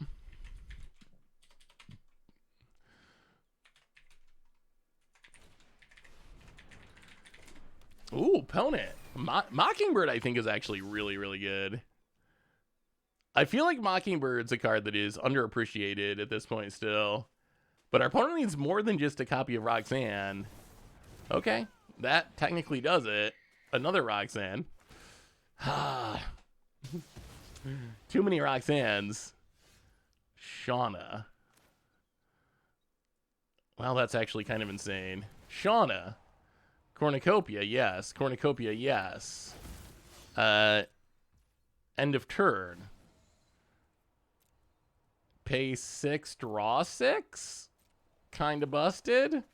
Oh my god. No, oh my god. All right. No Helix, but that Shauna was a 3 minute draw 6 air opponent. Roxanne. Passing. We untap. Ill-timed explosion. Well, okay, up the beanstalk, draw a card. How many? 12 cards in the deck. 12 cards in the deck. Decline. We just need a Helix. We need a Niv. I mean, we can probably win with the Leyline Binding, even if we don't. Up a beanstalk. Draw a card. We're all the way back up to 28, too. We were, like, almost dead. We were so close to being dead in this game. Cornucopia. Well, okay. Better not play another beanstalk. Leyline Binding? Trigger, trigger, trigger? Do you have an answer to Shauna? Do you have a counter? Artistic Refusal. Sure. Opponent refuses to die. And, okay, those cards don't help.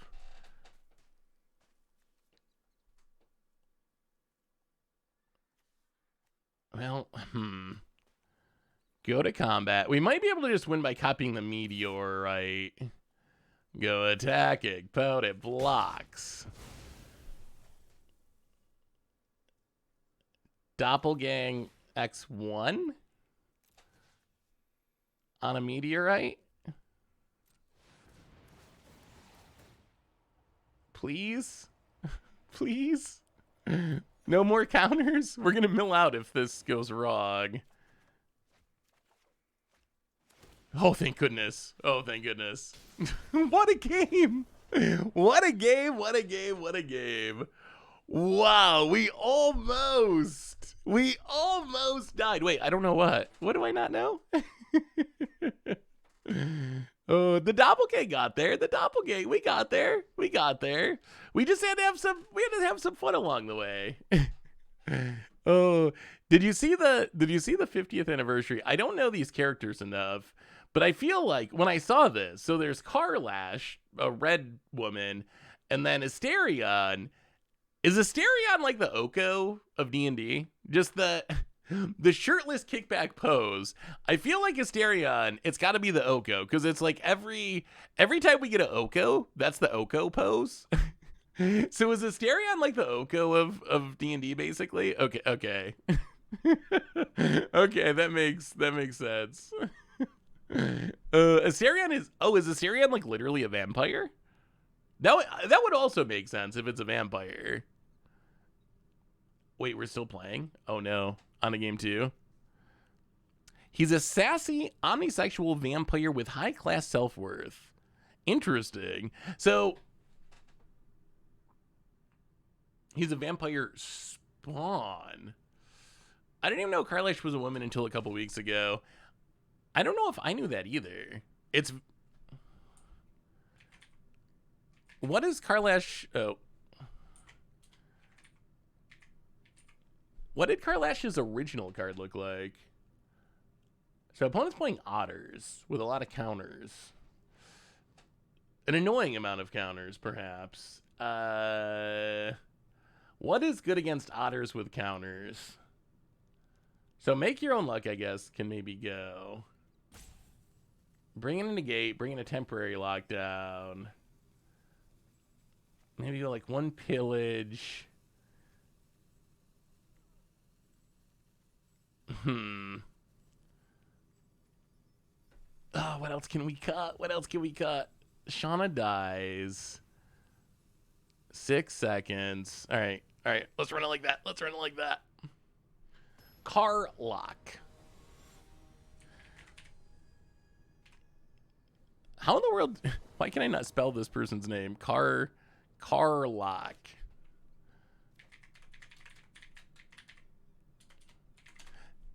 Secret Lair D&D. Let me see. I'm curious what the original one looked like. Carlack. I see. Carlack. Oh, Karlach. I guess I just hadn't looked very close because of the angle or whatever, but I think Karlach, they look basically the same, I think. It looks like a woman in that one too. Yeah, we'll keep that. Oh, thank you. Thank you, dog. Bonnet. Storm Chaser's talent. Well, oh my god. It's Lightning Helix. That is never gonna get old. Do we have to keep I feel like we kind of got to keep the doppelgang, even though it's not very good. But late game, we only have 1, and we don't want to lose it. Opponent gets in, hits us. Well, Tapland into Tapland. We'll keep the Sunfall past the turn. How good do you think Storm Chaser's talent is? Well, Forest and Cornucopia. Opponent, don't counter it. Valley Flood Caller. Not countering it, but perhaps killing us. Found it. Island. Well, let's see how much they can pop off. Valley Flood Caller is scary. Basically Jeskai Ascendancy on an otter. I've never looked at that art before. Is that otter surfing? Opponent meeting the mines. Convokes. Untaps. The synergy. Heads us down to 12. I'll play a land.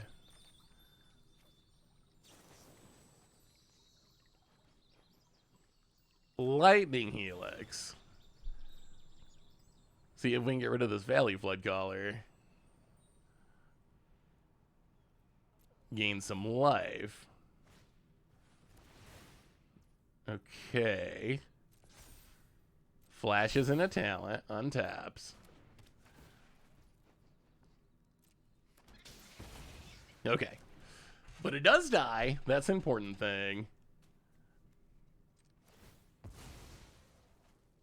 Let's crack this for a white. Well, I don't know if it matters. Let's get a swamp.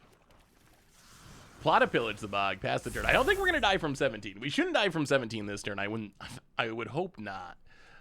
About it. Land on Otter. And did anyone manage to get the Monty Python? Ooh, that's not good for us. Did anyone manage to get the Monty Python layer drops? Or were they just kind of sold out for everyone? Opponent makes the Otter. We can shift the current. Well, I think we got to get rid of it. Oh, you got a foil edged one? That's pretty sweet. Those ones were so... You had to order so quickly. Well, let's Sunfall.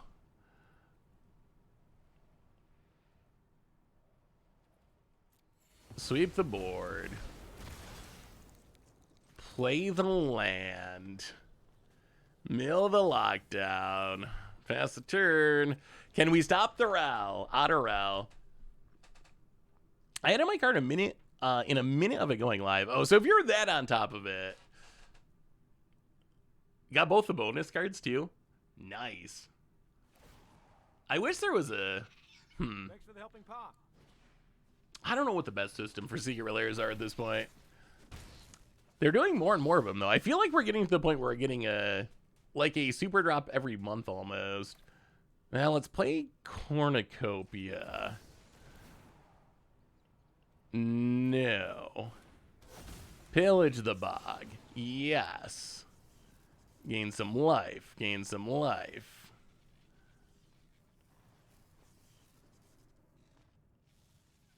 Take the ley line.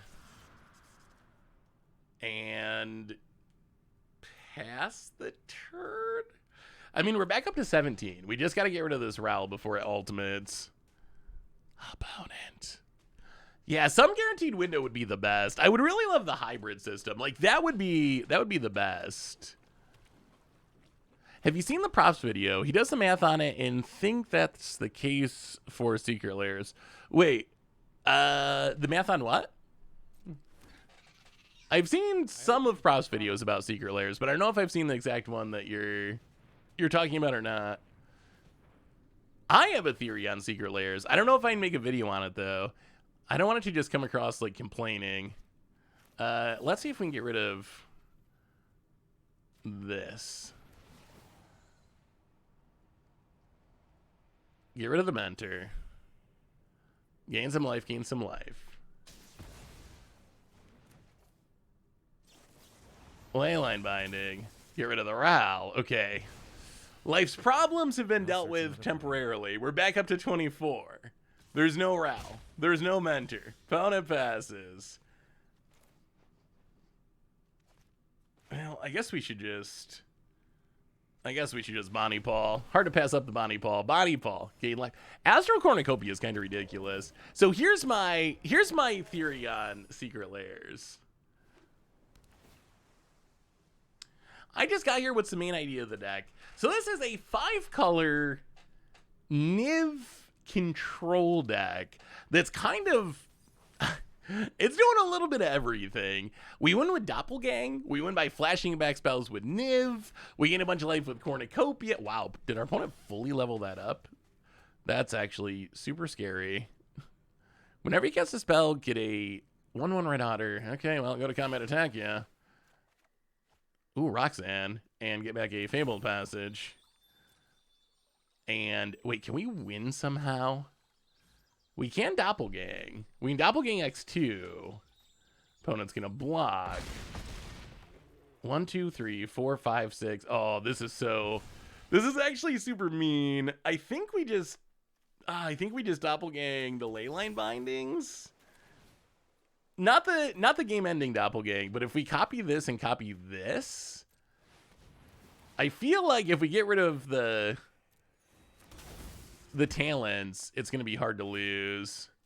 All right, Leyline Binding. Get rid of them both. Gain some more life. Play the tap land. Commercial District to the graveyard. Up the Beanstalk. Draw a card. And so here's my, and I need to do some research on this, but here's my theory about Secret Lairs. Just print more of them, actually, for fans. Why is it such a big decision? Yeah, I mean, that one seems obvious. So what I'd like them to do is just, like, print so many ahead of time and sell them first come, first serve, and then print more for, like, a week or whatever and ship those 6 months from now for the rest of the people. That would be great. But my theory on Secret Lairs in general, it reminds me of, like, Uber. Do you remember when Uber just first started, or Lyft or whatever? And their prices were, like, super low to get everyone to adopt Uber, essentially. And then once everyone adopted Uber and, like, taxis started going out of business, then all of a sudden Uber started increasing the prices higher and higher and higher till at this point, like, the price of Uber is way more expensive. I kind of feel like we saw the magic version of that with Secret Lairs. I feel like when Secret Lairs started, a lot of them were, like, legitimately good value. Like, they were something that, even if you were kind of on the fence about Secret Lairs, they were something that you saw them and you're like, wow, I should probably, like, spend my money on that. I think one of the best examples was Kaleidoscope Killers. They had, like, the Dragon. So good. Like, it was such a good Secret Lair drop. But it used to be, like, a lot of Secret Lair drops were, like, sell you $30 of cards for $30. The good Lair drops were, like, sell you $50 of cards for $30. So I feel like they started off being really, really valuable to draw people in and to get people used to buying Secret Lair drops. And then as that's happened, there's this person that always does a breakdown whenever there's a new Secret Lair super drop on Reddit of, like, the value, and the value has come down so much. So now a lot of Secret Lair drops are sell you, like, $8 of cards for $30 or $12 of cards for $30. So I think it was, like, hook everyone in with these really banger Secret Lair drops at the start, and then slowly, like, you know, reduce the value and see how far you can go while still getting people to hopefully buy them and sell them out. So I feel like that's kind of the process that we've seen. We got a new donation from Benekis. $5 donation. Hey, I've been trying to brew a deck using Salvation Swan and Ether Channeler. I think it'd make it good against the odds. I would love to see what you come up with. Ooh, Benekis. So just before the stream today, I was actually recording a YouTube video. I'll give you a sneak peek. This is the Salvation Swan deck I've been messing around with. Not exactly the same because no Ether Channeler. But this is my Blink deck that I don't think we can play today because it's going to be coming for a video. I realized the missing piece to all of my Blink deck puzzles, all of that. It's really Mockingbird. Mockingbird is kind of the secret sauce. It can just be anything. It can be whatever you need it to be. So if you need another Dream Dude to tap something down, Mockingbird's it. If you need more ramp, if you need another Fecund Greenshell, this card's really, really good too. It gets so much value so quickly. So yeah, this is where I'm at with my Salvation Swan deck. And Salvation Swan's really good in the deck, since it's just a way to reset to save yourself from removal. But the deck's I've been very impressed with it. So that one's gonna be coming up in the future. Ether Channeler brings in a bird that allows it to double blink. Ooh, that is pretty cute. So Ether Channeler make the token, and then it's a bird for Salvation Swan, so then you can use the bird to blink the Ether Channeler and bounce something else. That's pretty sweet. That might be worth it. What would I cut, though? I mean, I think... I feel like Dowerport is the most cuttable card in this deck, but I also feel like I really need a 2-drop, or else the curve is really clunky. But yeah, Ether Channeler would be a sweet addition. I do like that idea. The double white Carliston Parting Gust seems scary. It is a little scary. There are times when it's a little clunky, although we kind of just brute force with like Clifftop Lookout. We have the Fabled Passages, so it usually works out. I think the upside though, Parting Gust has actually really impressed me because not only is it a removal spell, and it's actually fine as a removal spell, gifting a tap fish is not that much of a gift. A lot of times, if you're turning even like a Mosswood Dread Knight, not even like a bomb, if you're turning a Shieldred or an Atrox into a 1/1, totally worth it. But even like getting rid of a Mosswood Dread Knight forever and giving a 1/1 has been perfectly fine. But then you get the self-protection blink aspect of it. It's like triggering Dower Port or resetting stuff. So I think it's worth it. I have noticed, have you noticed that mana base in Standard's kind of jank? I have noticed that. 3-color mana bases are kind of janky. Could this be blue-white and use Channeler over Lookout? It could. Although, I think it would kind of be a different deck, because this is really kind of the key card in this deck is Fecund Green Shell. That's actually like, this was kind of me trying to build a Fecund Green Shell deck, really. And it happened to end up being this kind of like weird, blinky, bouncy shell. But that was kind of the card I was built around. So we'd lose Green Shell, but I think you definitely could cut Lookout, cut Green Shell, and build some sort of like blue-white blink / flash style deck, and it'd probably be good. Mind if I show you some cards I picked up at Gen Con? Oh no, I'd love to see him. I'd love to see him, dog. Poor mana bases makes me like monocolor decks. Yeah, I think that's one of the facts, right? Like, if your 3-color decks are going to be sketchy, then it's kind of a push to be those monocolor decks. I mean, the Standard mana is not that bad. It just gets a little clunky with, I think 3-color in specific gets clunky. A few cards I picked up at Gen Con. Is it okay if can I put it on can I put it on stream? Is that cool, Doug? Ooh. I found it. So let's see. Oh wait, who is the artist of the Treasure in the Plains? Oh, Alana Danner, I see. It's a nice signature. Ember Wild Captain. Signed. Ooh, Maze. How much was the Maze Mind Stone, out of curiosity? I'm curious about serialized cards that are not like especially chase cards and not a special number. What's kind of like the floor? So I'm curious how much the Maze Mind was. Sword of Body of Mind. Crim would be pleased.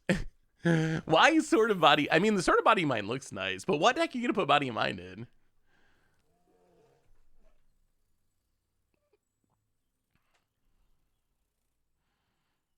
Play the deck on stream. It looks cool.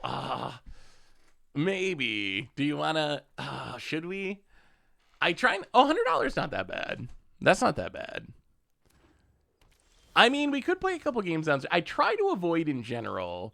If I know I'm going to do a video of the deck, I try to avoid doubling up in playing the same deck on stream. But I mean, as a backup deck, we could play a few games if you really want to. I don't know. Up to you, chat. Up to you. Would you rather? Oh man. Oh. Yeah, I think we're gonna mill the Doppelgang. We're gonna have to Niv-Mizzet back in the future. Would you rather? So we're gonna finish this match. After this match, would you like to play more 5-color Niv, or do you want to try the Blink deck? That's kind of my impulse, right? Because if people are gonna watch the video anyway, hopefully it's gonna be fresh and new. It'll be coming out before too long. Probably next week, I think, is the goal. Where are all of our lands this game? Well, I guess the Helix is good. We can Cornucopia into land plus Helix. Get back Helix. Oh, bound it. Phyrexian. Are there any other decks that you want to see in Standard? I mean, I'm definitely open to trying more things. Ooh, more Fling. I think Fling, I wanted to do the Fling deck. I know some people were like a little disappointed that they thought it wasn't the spiciest deck. And I guess that's fair, but I feel like that's a really good budget deck. And if especially early, right after rotation in Standard, I think there's a lot of value of like here's just if you don't have a lot of wild cards, here's a deck you can put together that you can win with and that you can have fun with. And I think that's the kind of the itch that deck scratches. And I think it is really, like, how many turn 3 kills did that deck get? I honestly can't think of another deck that I've played that has had that many turn 3 kills in Standard. Like, it might be record setting for the number of turn 3 kills. How have rats worked? Do you have any plans for Ral? So, I have plans to play Ral at some point, although I haven't really figured out exactly what to do with Ral, other than just, like, playing Ral as a good mid-range card, control style card, but I haven't really figured out how to make the storm mode work yet, because that's the most exciting thing you can do, right? Is like, really? Scoop it? Is this deck just busted? Why are so many people scooping? Pioneer Yagra combo. Ooh, is there an actual Yagra list for Pioneer? I feel like, do you think there'll be Pioneer bannings when we get the big BNR at the end of the month? Pioneer Yagra. I wouldn't mind seeing Amalia go away. I feel like Amalia, it makes it tough for things like Yagra, right? When you have Amalia, which is kind of like doing similar creature combo things, but it's just so cheap and efficient, it makes it hard to be like, oh, I'm gonna like do a creature combo, but with a 5-drop. It's kind of wild how powerful Magic is now. I think I've been thinking about this more and more. The power level of Magic is literally off the charts. The game is just so much faster and so much more powerful than when I started playing. Honestly, the game is so much faster and so much more powerful than when I first started making content. Like, obviously it's stronger than when I first started playing like 20 years ago or whatever, but even when I first started really making content like 10 years ago, the power level of just Magic in general is so off the charts. Yeah. Do any of you still play Historic? Seeing your Standard versus Modern video was insane just thinking about it. Yeah, that kind of highlighted, I guess, how that works. It highlights like some of those power creep.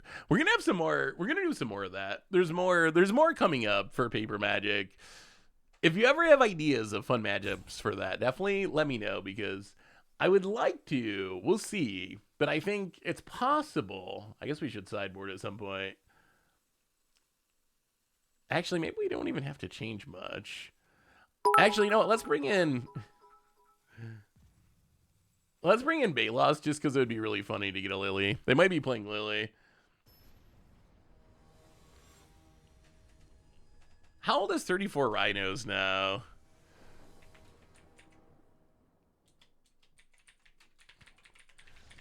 Wow, an opponent scoops it up.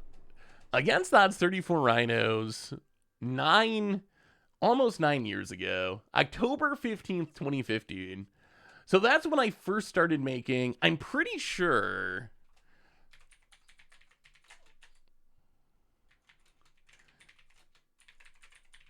The first thing I ever wrote.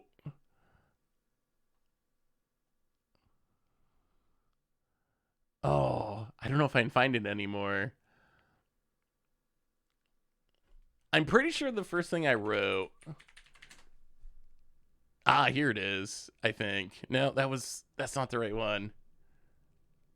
Here it is. I'm pretty sure the first article I ever wrote for Goldfish was a financial review of Commander 2014.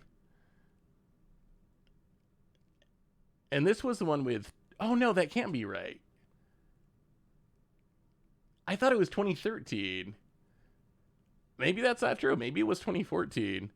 Regardless, I thought it was the one with True Name Nemesis, but I don't see True Name Nemesis in here. But regardless, oh wait, here it is. True Name Nemesis. So it was 2014. So November, it'll be 10 years from when I wrote my first ever article on Goldfish.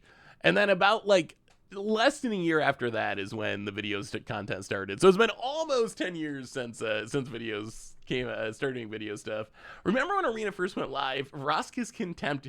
It was Vraska's or like Heroes Downfall. When Theros printed Heroes Downfall and was like, oh my god, 3 mana instant speed can kill any creature or planeswalker. Heroes Downfall was a literal staple 10 years ago. It was, I think it was the most played removal spell in its format. It was like a legit straight up great Magic card.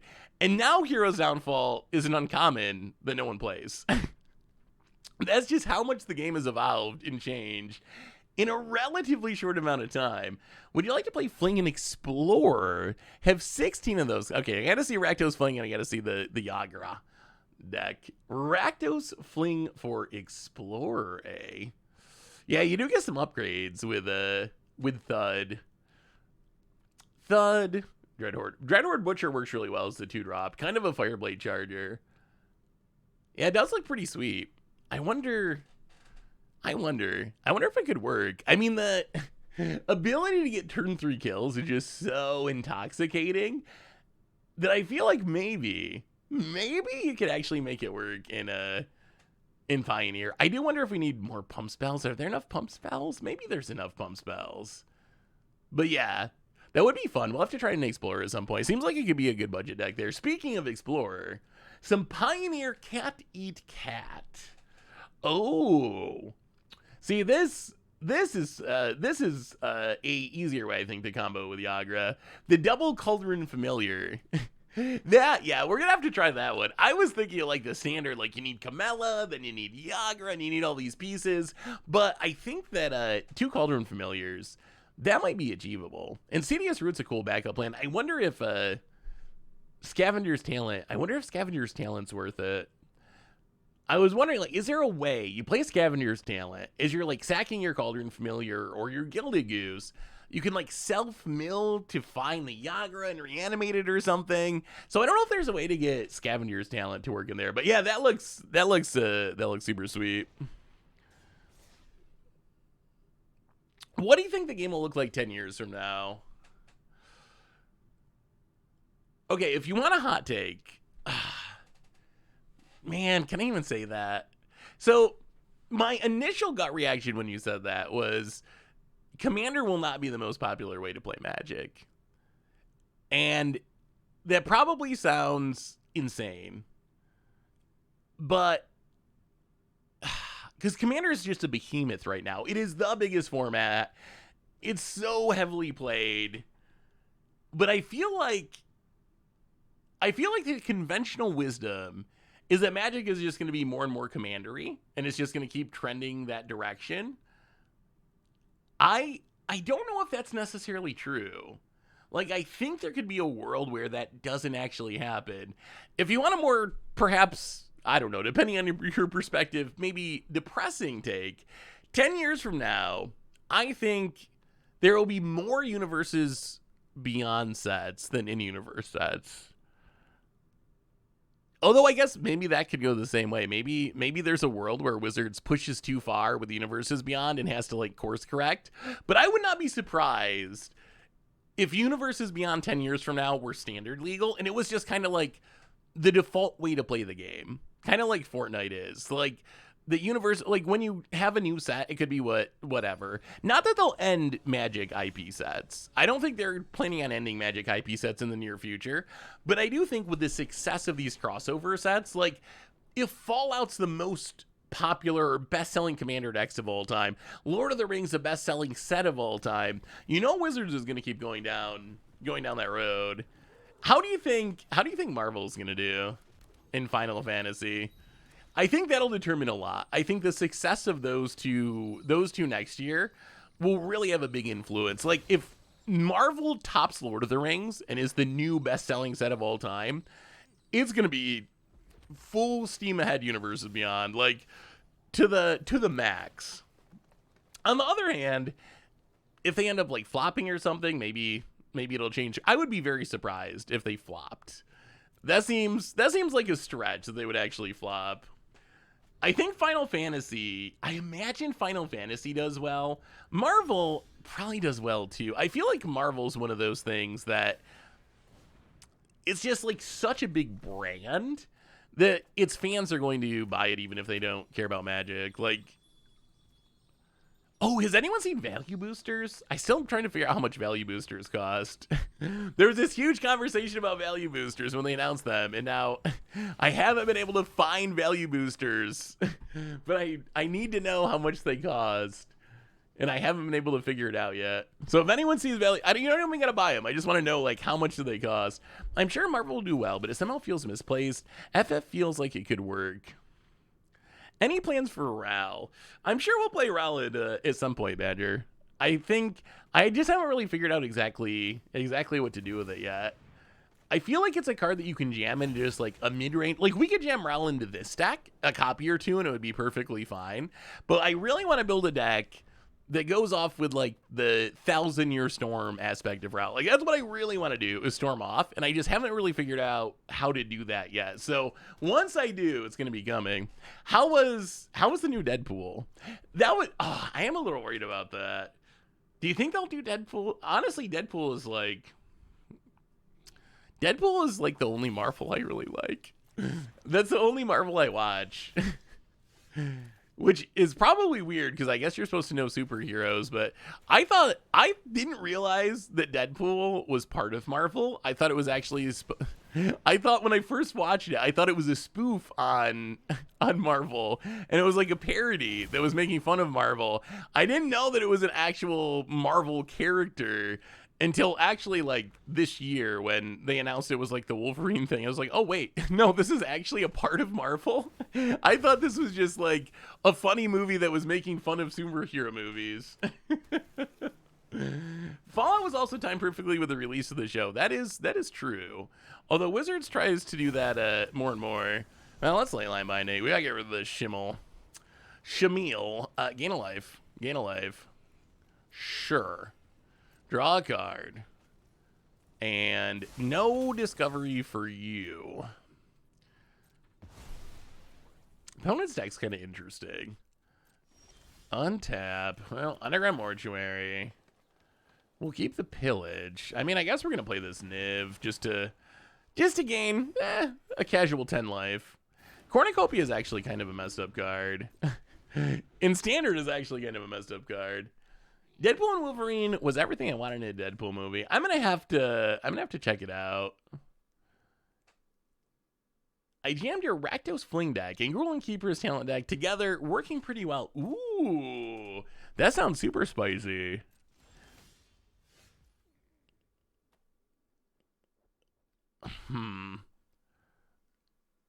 I'll go to combat. Attack. Hit ya. Down to 15. Commercial district. Mill the land. Well, let's pillage the bog. Gain a little life. Take a...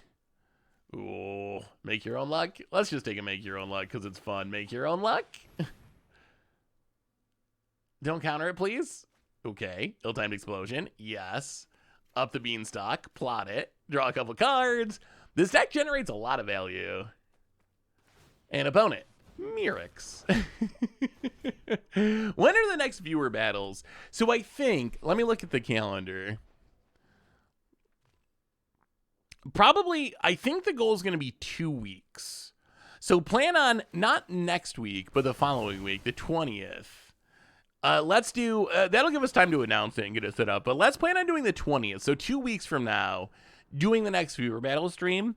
I think that'll be far enough past that release that people will have their Bloomburrow decks, which will be fun to see, but it'll also be before we go into the next spoiler season, which is probably ideal, because once spoiler season starts, then the schedule gets weird for the stream. So let's plan on 2 weeks from now. So get your decks ready. But yeah, plan on 2 weeks from now, viewer battles. Primarily Standard, but if you want to do other stuff, we can do other stuff too. Well, I guess we pillage here. Discard a land. Grab a... Does it? Well, we'll just take another Niv, I guess. I feel like we're just going to Niv combo kill. I feel like that's where this is heading.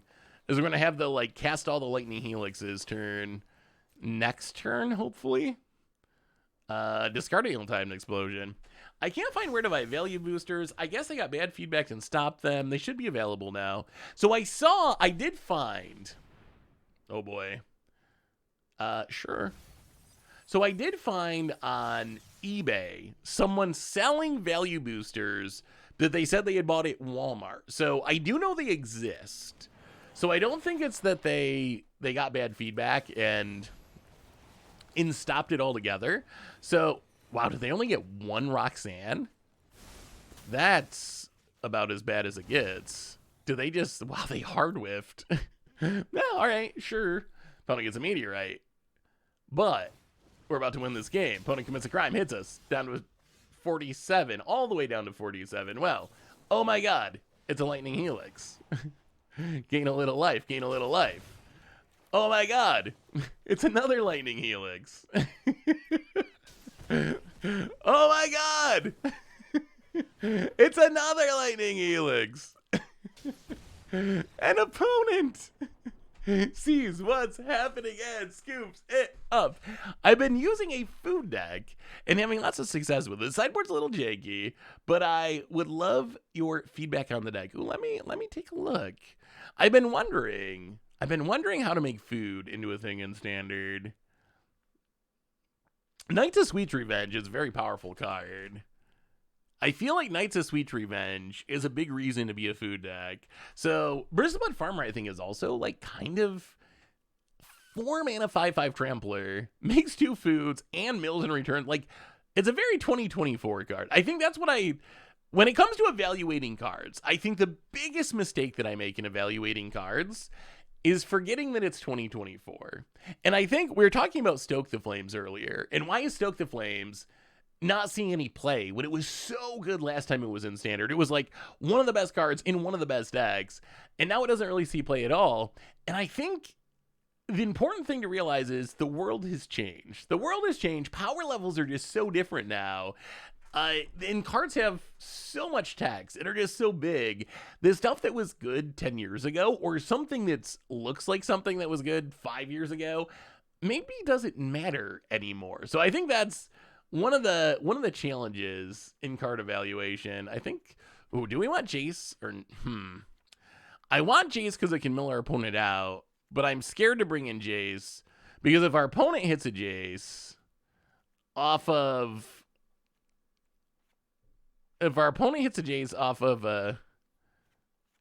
their Breach the Multiverse, we probably lose. It's gotta be worth it. Let's bring in the Jace, go down the Sunfall. We'll keep the Helixes, bring in the discard. And yeah, 1 Jace. Let's go 1 Jace. Let's try it like that. Oh. Hang on just a minute. Someone's knocking at my door.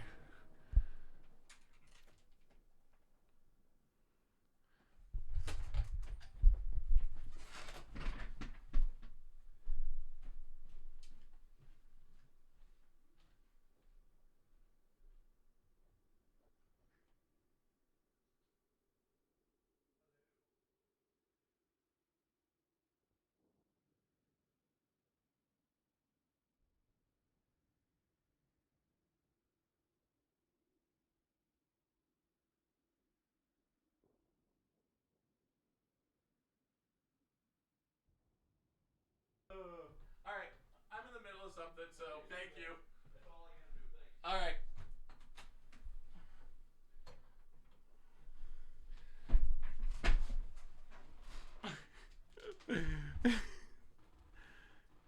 Hello. Okay, I'm back. The person, so I fixed my AC yesterday, and apparently forgot to put a fuse in it. Forgot to put a fuse in it or something, or had to change a fuse. So the repairman is back to put the fuse in. Surprise fuse delivery.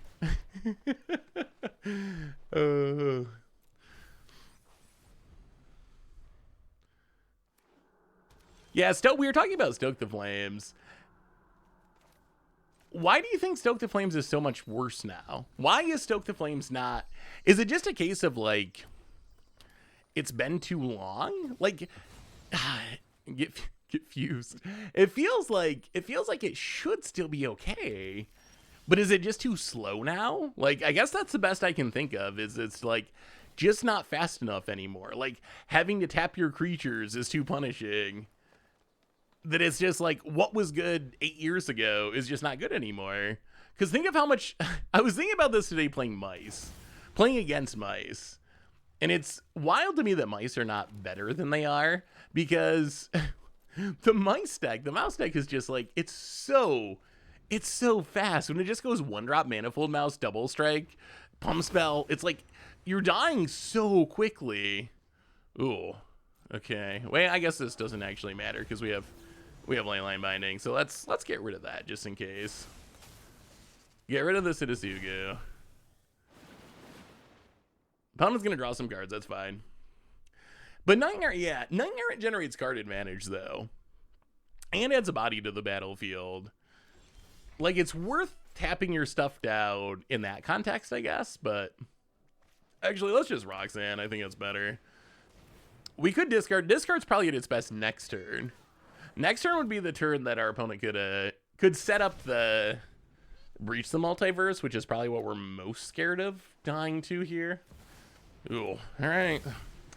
Well, spin it to win, and do ill-timed explosion. Opponent gonna draw some cards. It's not bad. Not bad. Each creature you tap does more than what. That's kind of the problem, right? Like, creatures are so good now that tapping them down costs you more damage than you gain by casting the Stoke the Flames. I think that's gotta be the answer. Oh, about it. I don't know. What do you think Magic's gonna look like in 10 years, chat? What do you think we're just gonna keep going down? Yeah, Chimmel's such a cool card. I feel like I should play Chimmel more. Do you feel like Magic's just gonna keep on the same path? It's so hard to predict that, like, far in the future. Like, think about 10 years ago. 10 years ago was 4,000 person Modern GPs.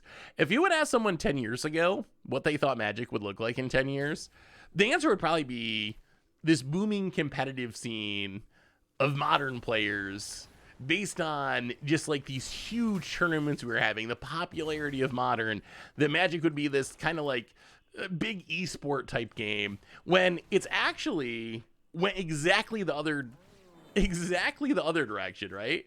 It's actually done literally exactly the opposite, where now Magic went way more casual. So now Magic's like way more casual than it was a decade ago. You don't think Magic will be around in 10 years? Interesting. I would be surprised. What do you think could make Magic actually die in the next 10 years? So the thing is, like, as much as we like to complain about Magic sometimes, and as the Magic community, we are very good complainers. But as much as we complain about Magic, by most measures, Magic is like doing better than ever, right? Like, as far as the amount of money Wizards is making and so forth. Are we 1 point of damage short of winning here? Well, I guess let's Soul Search. Actually, no, let's Cornucopia. I guess we just wait one more turn. Cornucopia, Soul Search you. Gain a little life. All right, we're gonna take that hit the mother load. That is kind of frightening. Make your own luck, I guess. Draw a card, and ill-timed explosion, and play Lush Portico, and keep the Soul Search and pass the turn. Do you think Dressed Out would be a good card in Standard? I wonder if it'd be able to combat the power of those creatures. So I will say, I don't think that creatures are... So I think that Magic has been is increasing in power overall. I don't think that creatures are necessarily outpacing spells, though. So I don't know if we necessarily need, like, better answers to creatures in Standard, because I think the answers in Standard are also very good. I think overall, Yes, there's been a change from the early days of Magic. In the early days of Magic, spells were great, creatures sucked. And now we've definitely moved towards creatures are great, spells not as great. But I think that standard, like, cards like Cut Down and Go for the Throat and Lightning Helix, I feel like we're doing all right answer-wise. I do kind of feel like, can we win? Can we actually win here? So if we Lightning Helix you, gain some life. I don't know if we have enough mana. I haven't actually counted. Lightning Helix you, gain some life. Yeah, we definitely don't have enough mana. 1, 2, 3, 4, 5. Oh wait, we do. No, we don't. Just kidding. Soul Search you. So I guess we gotta wait one more turn. Soul Search you. Magic makes, wow, was Breach the Multiverse too. Magic makes so much money. And it's making more money than ever. And in a lot of ways is bigger than ever. So it's hard for me to see how it's just suddenly going to collapse in the near future. Standard needs a wipe. I mean, we just got the green Mythic, right? Season of whatever the green Mythic is. I don't remember all the names of the season yet, but season of something. Season of something.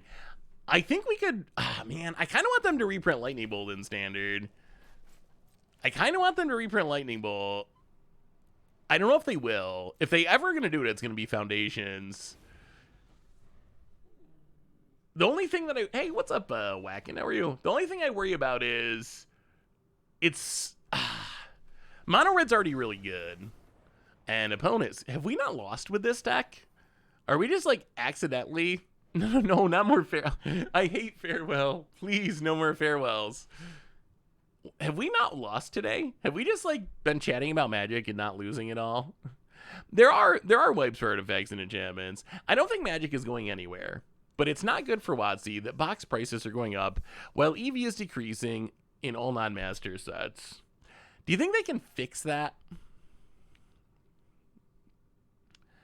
I think one of the issues we've seen is a lot of the EV is now concentrated. A lot of the EV is now concentrated in like these super rare, super special cards, right? Like serialized cards or the special treatment of the set foil anime card or whatever. And in some ways, I feel like it makes opening boxes less valuable to players. It's kind of like the lotto. It's taken on more of a lotto feel, where rather than having a relatively flat amount of value, where if you open a pack, you're probably going to get some value, but not a huge amount of value. Now it's more of a world where, like, most packs you're not going to get much value, but then your good packs are going to be like the lotto winners where you get hundreds of dollars of value.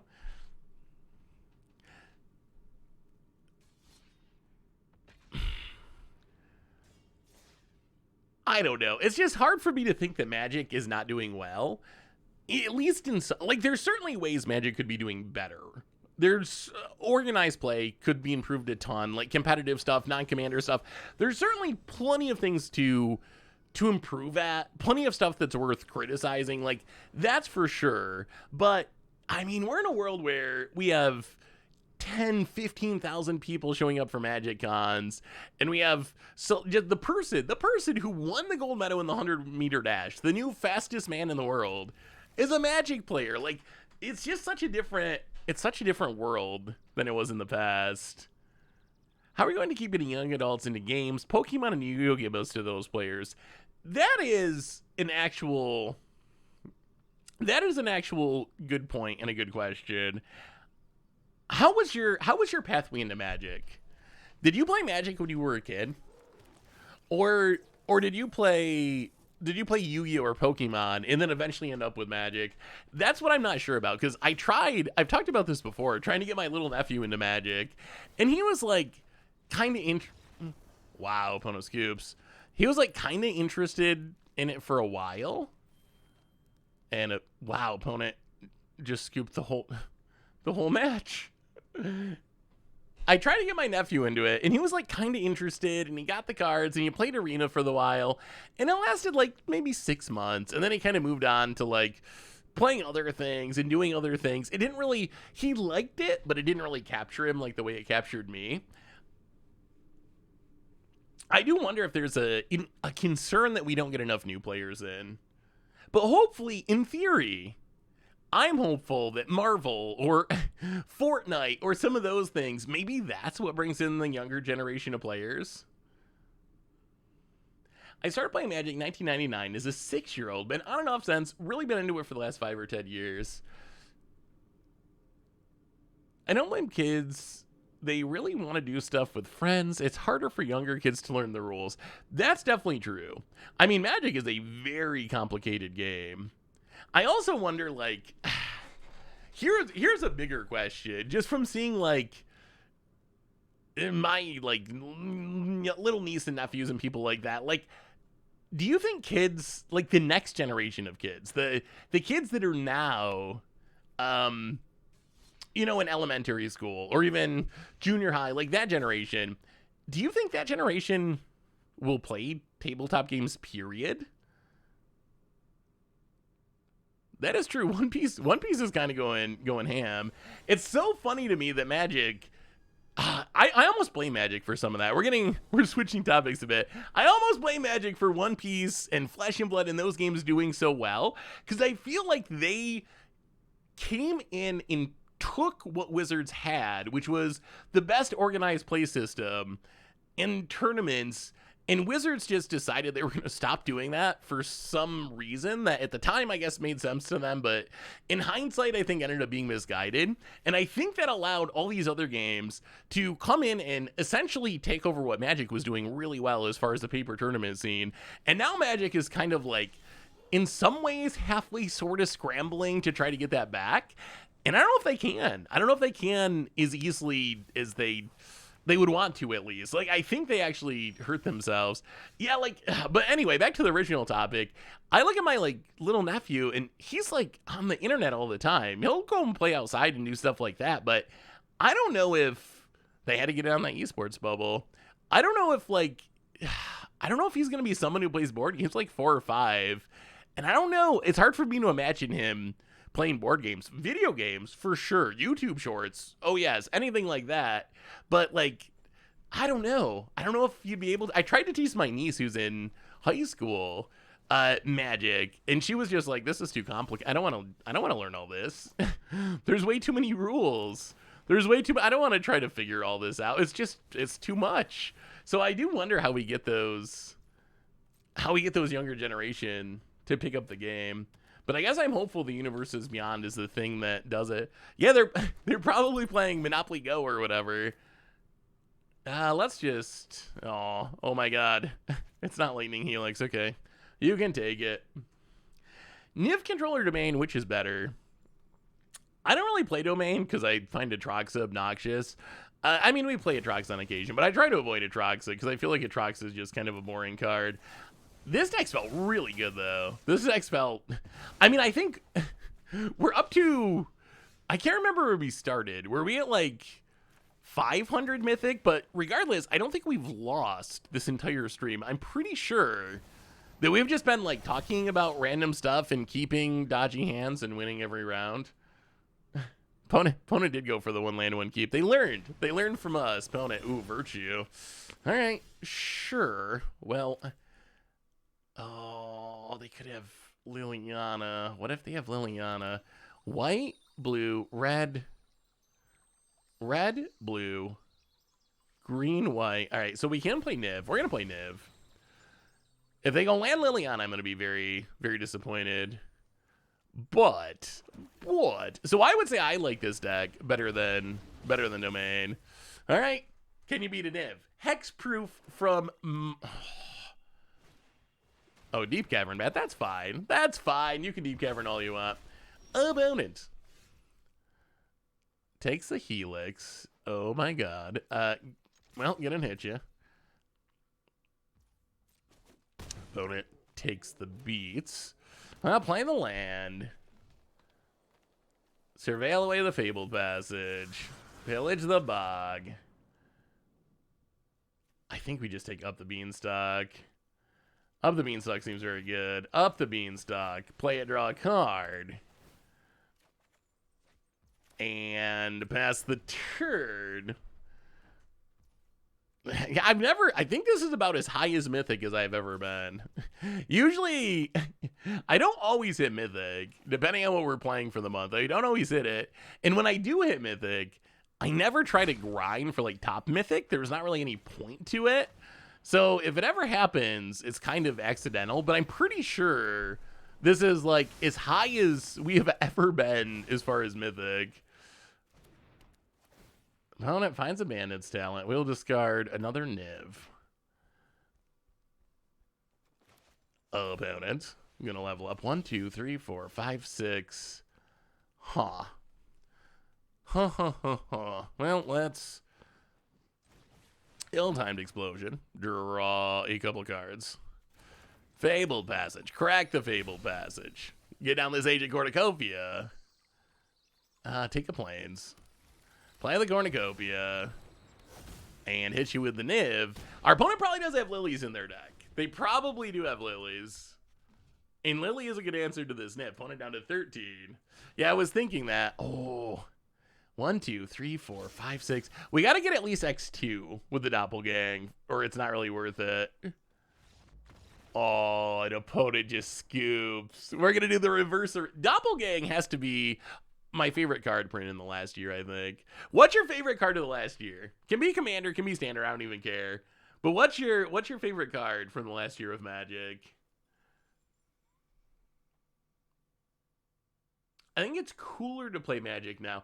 I think that's definitely true. I actually, honestly, when I first started playing Magic, I don't know if I ever told this exact story. Really, Deep Cavern Bat's your favorite? I remember, so when I first learned about Magic, I was like doing the band thing and playing in bands. I didn't grow up doing like fantasy stuff. I played games and I like poker and I learned like some board games and stuff. So I did like games growing up, but I was never into fantasy or Magic stuff.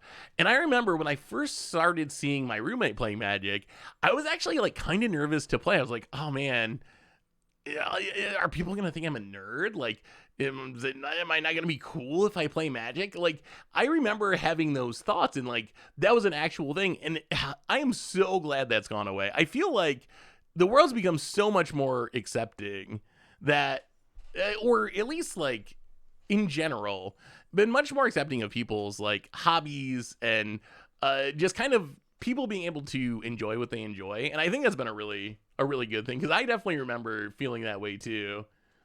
I have loved playing it. Super boring, does everything you want in my deck. Shieldred. Shieldred, favorite card of the year. Boo. I mean, you do you, but Shieldred. Banned. Doppelgang's a good one. Braids is I like Braids. Maha, New Rowell is super cool. Kemble's super cool. I feel like Kemble, that's a card that I feel like should be even better than it is. I feel like there could someday be a Kemble deck. Mosswood Red Knight is just a really clean one. Annie joins up on my short list. Probably the top 10 maybe. If I did a top 10 cards of the last year, it might be on there. Are we changing anything?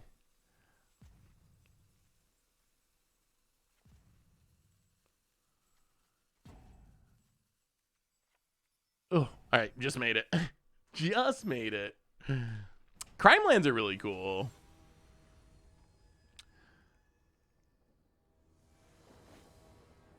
Wow, before Seth started streaming, he beat me down with Sagu Mahler on Moto. I remember the finals loss.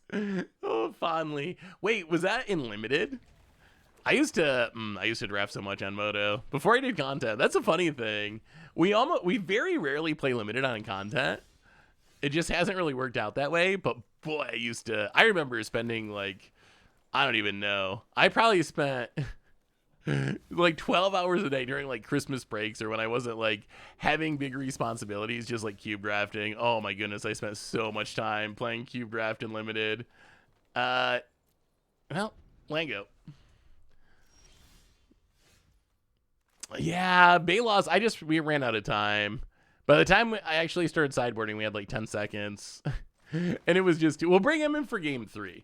But yes, they definitely should come in.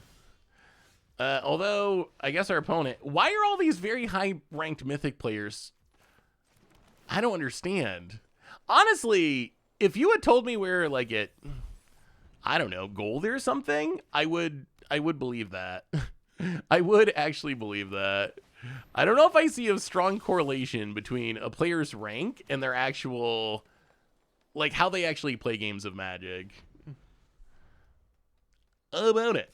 Preacher of the Schism gets in. Double trigger. That is a good one. No, not for this opponent in general, but just, like, overall today, like, we've been playing a high Mythic all day, and it doesn't really feel different than most of our streams when we're at, like, Platinum or anything. It's not like, I don't know. Maybe our deck's just really good or something, but yeah, there's been a lot of people who have scooped, which has been kind of weird for people that are so highly ranked. Now let's Roxanne. Draw a card. Ooh, another up the beanstalk. Snipe the Warlock, I guess. Play the Island, pass the turn. I'm still in love with the Storm Herald Fling deck. I was thinking about that because we got Colossification in Standard for the first time in a minute. So we could theoretically build something like that in Standard because it was part of like the starter kits or whatever. So maybe we'll have to see if we can do... Oh boy, opponent, you know about that Sunfall. You do know about that Sunfall. Runs out the Preacher, discards enhance 1, 2, 3. Wow, this is gonna be good. Go to combat. Get in with Roxanne. Hit your face. Down to 16. Opponent's gonna block. Sure. I don't play the land. And do we even want a Wrath now? Does it even matter? I guess we still should. Up the Beanstalk. Up the Beanstalk seems brutal for our opponent's deck. Just having so much card draw kind of undoes their discard plan. Sunfall, draw 2. Get rid of your Preacher and your Vampire. Pass the turn. Oh, about it. They've drawn a lot of Preachers. So much preaching. Well, Ancient Cornucopia. And a land. And a Niv. Draw a couple cards. Yeah, opponent is somehow just drawn all their Preachers this game. Not much else. I'll play another Cornucopia. After playing Mono Red in last Standard, I can confidently say that Rabbit Battery from Neon Dynasty is one of my all-time favorite cards. Makes 2/2s immune from cut down. Makes 2/2s immune from cut down. Can be protection from board wipes. Immune for to go for the throw. Enables flyers to attack to more. So versatile. Yeah, I would agree with that. I think one of the best things. This does feel a little bullyish. You're not wrong. I mean, it seems just like easy mode. Like, it seems like we're not having to try very hard to smash our opponents with this deck, which is kind of concerning. Up the Beanstalk, draw some cards. And Niv, draw 3 cards. Up the Beanstalk might just be a mistake. I'm starting to think up the Beanstalk. It might just be a mistake. It might just be a mistake. About it. I think one of my favorite parts of recent Magic design is stuff like, we're kind of playing, Niv to light, but in Standard. Ooh, they found a way to get rid of the Niv. One of my favorite parts of recent Magic design is stuff like Rabbit Battery and just how much more interesting commons and uncommons are than they were in the past. I think that's been one of the best parts, because commons and uncommons used to just be like essentially throwaway cards. Like, they weren't very good, no one cared about them, and now you get stuff like Rabbit Battery, stuff that even if it's not like blatantly overpowered, which blatantly overpowered is probably not ideal. We don't want our cards to be, busted necessarily, but at least they're interesting and they have uses, and like, they're not just I mean, Grizzly Bear is very iconic, but it's not just a Grizzly Bear, a Savannah Lion. It's just this, I put a body on the battlefield, and, like, that's all I do. There's so much more that goes to them. So I like how Magic's been so much more complex. Just clicking, I kind of am. I feel like we're just so incredibly far ahead. Actually, we might have to think about things just because, honestly, the only thing stopping us is the threat of milling out. I think that's the only real threat here is we just run out of cards, because we only have 21 cards and we have 3 up the Beanstalks. So apart from the threat of milling out, I feel like we don't even have, like, we have, look at our board, look at our, opponent has their 4th land. They can play a thing. We have whatever we have going on, 20 mana. We're just not doing the same thing our opponent is doing at the moment. And I think we get to combo kill now, I think. So we can, oh my god. Lightning Helix you. Gain a little life, gain a little life. Do we have enough colors of mana is the question. Lightning Helix you. Down to 6, discard a Sunfall. And then Lightning Helix you. This Niv's actually good. This Niv's actually really good. That's, if there's one takeaway, if there's 94. I don't think we've ever been top 100 Mythic, like ever. If there's one takeaway from this, it's that Niv is actually really good with Lightning Helix. I'm actually kind of blown away at how good Niv has been. Why am I experiencing issues sideboarding on Arena right now? Game 3, remove a couple of cards, can't add any. Going to timeout sideboarding because there's no other way out. I have an incomplete deck. Ugh. That has been a problem. That has been a problem ever since the Bloomburrow update. It's gotten better. Sideboarding was even worse somehow, which is, it's kind of crazy that it was worse. But yeah, I've had issues with it too. It's gotten better the last few days. They had a patch today. I thought they had fixed it, but apparently they haven't fixed all of it. If this test makes it top 50, it's going to be wild. Well, let's see how high we can go. Eventually, we're going to lose. I'm pretty sure at this point, let me pull up my Untapped. I'm pretty sure we haven't lost today, right? I'm pretty sure we just haven't lost. Yeah. Oh, yeah. Oh, we lost. Wait. Yeah, 7. We're 7-0 with Niv control. Man. 58% win rate since the set release. I don't know. For some reason, maybe we might just be getting really lucky. Either we randomly just got good at Magic, or we're getting really lucky since Bloomburrow release. Because usually, when you consider like all the against odds and budget decks and stuff, usually our win rate's like in the 40s somewhere overall. Like there's good decks and bad decks, but usually 58% across all the decks we've played since since the set release is kind of insane.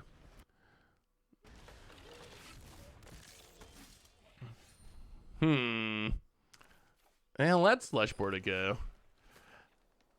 Do we need a Niv? Probably not. I think it also helps that we just haven't been thinking about it.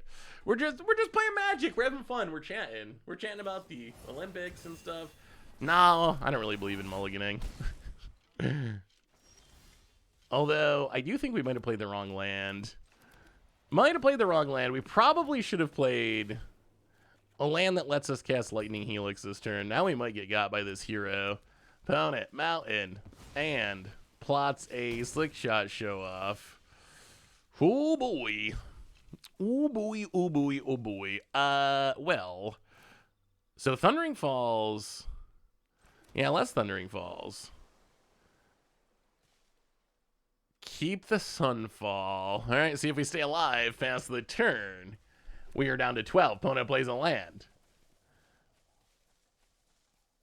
4 cards in hand, plus the Slick Shot. There's the Slick Shot. How bad is it? And there's Emberheart Challenger. And opponent goes attacking. Well, let's play the Binding. Draw a card. Get rid of the hero.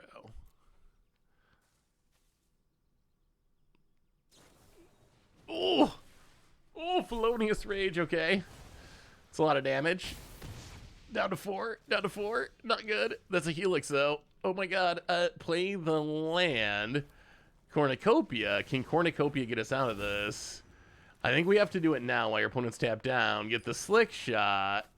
Yes, gain 2. Yes, gain 3. Back up to 9.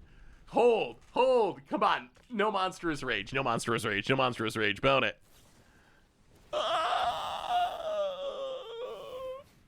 Felonious Rage.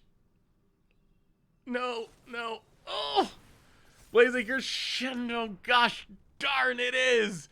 This is our budget deck. This is our budget deck ruining our run to the top. Hey, what's up, Gazuri? How are you? Least favorite card from Bloomburrow so far. I feel like there hasn't been it's so early in Bloomburrow's life that I feel like there hasn't been too many cards that I like straight up hate. I feel like I haven't found those cards. Like, is there anything that I'm like really miserable about yet? I don't think so. Man, we got beat by the budget deck. I mean, that deck is very scary. Yeah, I can't really think of a hated card yet. Maybe it'll get there. Maybe we'll get there. So far, I've actually kind of enjoyed everything I've played with from this set. Some of it's not that strong. Some of it's stronger than others, but pretty much everything I've played with has been enjoyable, which, I mean, that's the most important thing, right? Like, I've played so much Magic since I always play a lot of Magic, but I played so much Magic when Bloomburrow released. I always know how much I'm feeling Magic, and how much I'm enjoying it when I choose to not play other games. That's what it comes down to. Because occasionally I'll play, like, I always play Magic more than anything, but occasionally I'll be like playing some Civ or playing some sort of auto battler. And since Bloomburrow's released, I have not played a single game of anything. If I, on top of my work time of like recording videos and making content, if I have free time to play games, I'm also just playing Magic. And that's how I know I'm really enjoying Magic, is when my free time is also just playing even more Magic. When did I start playing MTG? I started playing Magic around when original Ravnica released, so 2006-ish, somewhere roughly around that time. So we need to, oh yeah, we should have sideboarded quicker. Temporary lockdowns in. I guess we can bring Balos in maybe. Go down and up the Beanstalk, go down and pillage the Bog. Oh boy, 10 seconds, 10 seconds, 10 seconds. We need the ill-timed explosion. Go down you, go down one of you, go down one of you, go down, ooh, one of you, run it like that. Oh, we made it. Yeah, that's when I started. When did you start playing Distorium? Although, funnily, even though Ravnica's when I started playing, it was actually original Mirrodin block cards are the cards that I had access to. Like, when I first started playing, it was with my college roommate, and he had this huge collection of Mirrodin cards, mostly, like, but that era, like around Mirrodin, that he had left at like his mom's house or something. So one day he showed up with this big box of Magic cards that was primarily Mirrodin block stuff. So even though it started around Ravnica time, it was really, Mirrodin's always going to have a special place in my heart, I think, just because those were the cards that I first really started playing with and learning with. Yeah, we are going to need another white source. Hell, I mean, we have all these surveil lands. Hopefully we can surveil our way to one. I mean, at least 2 Leyline Bindings, not bad, and a Lightning Helix. So even though we can't temporary lockdown yet, at least we have multiple answers. Pauna Gombat. Attacks. No pumping? Interesting. Alright, well, that's Leyline Binding. This literally is the deck we played on Budget Magic. Like, exactly the deck, I think. The mana base is even the same. Ooh, another lockdown that we can't cast. Alright. Well, past the turn. How about a white source? How's about a white source? Oh, man, there were some... Speaking of card prices, oh, it hurts. I should go. I wonder if they still have it. I sold some cards for such bad prices. I used to buy and sell collections at one point. Can we kill this with a Helix? Well, let's wait. Maybe we just draw a white source. No, we don't. Well, commercial district. White mana. Fabled Passage. Ill-timed explosion. Okay. Hold. Pass.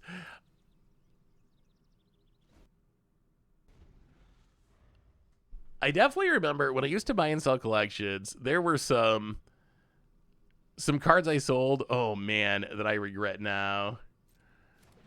About it. Monastery Swiftspear. I remember getting a collection that had like, they were all very heavily played, but it was a lot of original dual lands heavy played original dual lands, and now at the time I didn't really I only played a Moto mostly, so I didn't really need them, so I just sold them all, probably for like, I don't know, $60 $70 a piece to a buy list. And at the time I was like, wow, that's sweet, that's a lot of money. But now I was like, oh man, I could be using those for Commander now. It would be so nice if I'd have access to those for Commander. But live and learn. Well, that's Ill-Timed Explosion. Draw some cards, discard a Niv, and a temporary lockdown.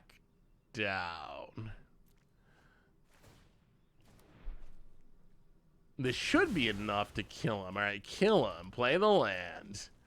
Pass it. Well, this is the first game where we've had serious mana issues. There's the Slingshot show off. Worth mentioning with the fling, the way the fling is worded, you can kill the thing in response to the fling. Opponent, combat, attacks us. I mean, once the pump spells start, all right, we will Leyline Binding. Get rid of that Slingshot show off. Not dying to the bird today, hopefully. Yeah, proxying is such a great addition to Magic. That made me think about that with them putting the alchemy cards in paper. They have you like shuffle the Power 9 into your deck. Isn't that Wizards kind of implicitly supporting proxies? Because how else are you possibly going to play those cards? So I feel like that is kind of explicit approval from Wizards to play proxies in some way or another. Oh, Cornucopia. All right, well, pass it. That can get us the mana eventually. Opponent. I wish they would print Power 9 tokens. Found it. Passing. All right, Fabled Passage. We'll play the Cornucopia. Now we just need something that triggers these up the beanstalks, I think. Fabled Passage. Crack it. I'm surprised they haven't done legendary dual lands or like snow dual lands. There's so many workarounds that they could print something basically equivalent with the original dual lands, but they just haven't done it yet. Ooh, that is a good draw. All right, Niv, gain 5, draw 2, get a huge flyer, and opponent scoops it up. Well, okay. So maybe we want the Leyline Bindings? Temporary Lockdown seems good, but it does also seem hard to cast sometimes. Yeah, let's keep... Leyline might be too slow. All right, we're going to run it back. All right. Can we keep our win streak somehow alive?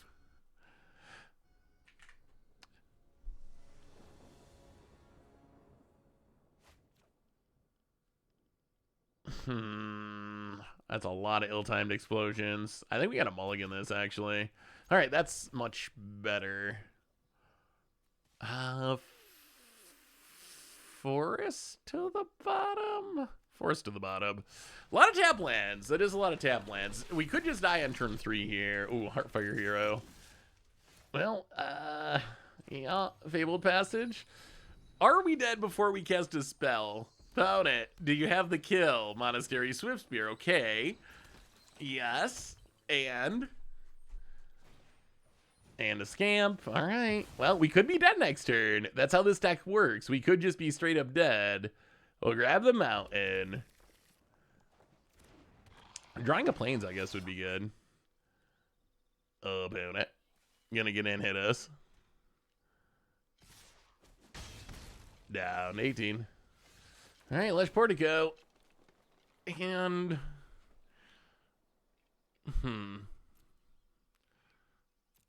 Yeah, I think we mill it. All right, no combo kills. How about 4 lands in hand? Well, there's 1 land. Oh no, opponent's doing math. Monstrous Rage. Yeah. And attacks us. Oh, down to 10. Damn, Scamp. Oh, they got it. They got the fling. Oh. Wait, they sacked the Scamp. I think they still have it. They definitely are killing us if they're doing this. Sure, down to 9. And Sack the hero. That deck is actually, or the mono red deck or the Rakdos Fling deck is so good.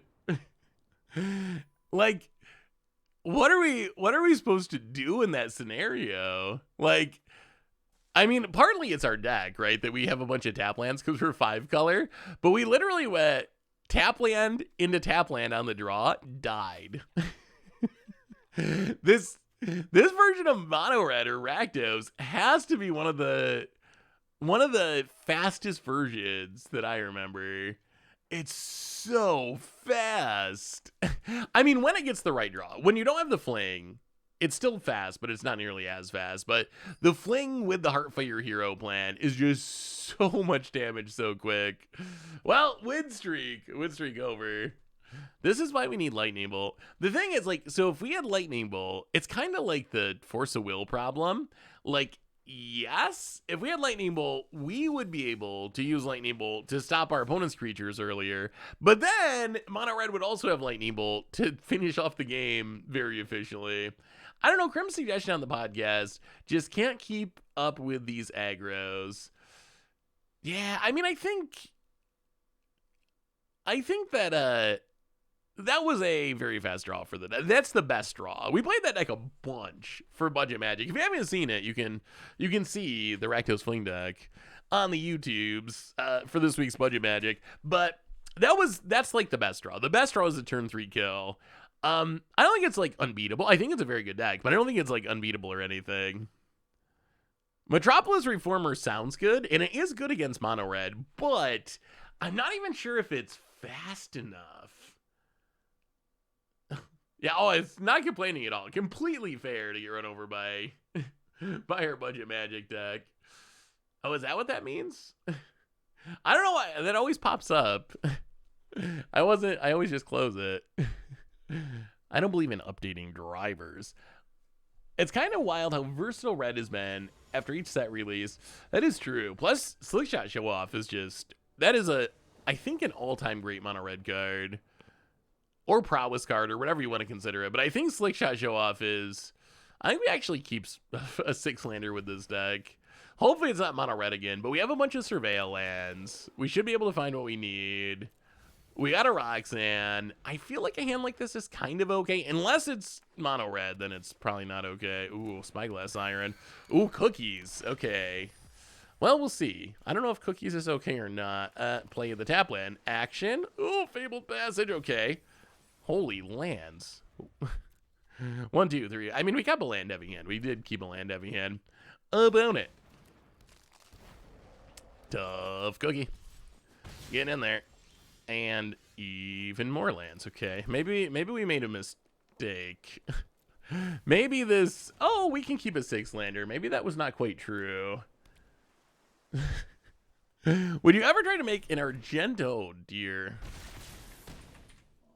I think we're dead. Oh! Wait. Okay. We might have to calculate this. We might have to... 1, 2, 3, 4, 5, 6, 7, 8, 9, 10, 11. 11 out of 13? 11 out of 13? That's calculatorable. How many... Are we playing just way too many lands? How many lands are we exactly playing? 27? 27. All right, we gotta check. We haven't had the calculator in a while. It's time. It's time for some calculating. 60 cards, 27 lands. We draw 13, 11. Our lands. Ooh. Ooh. Yeah, that one hurts. That will not happen very often. When you see that huge string of 9s, you know you're not running optimally. We are just dead, right? There's no coming back from this. So I guess in theory,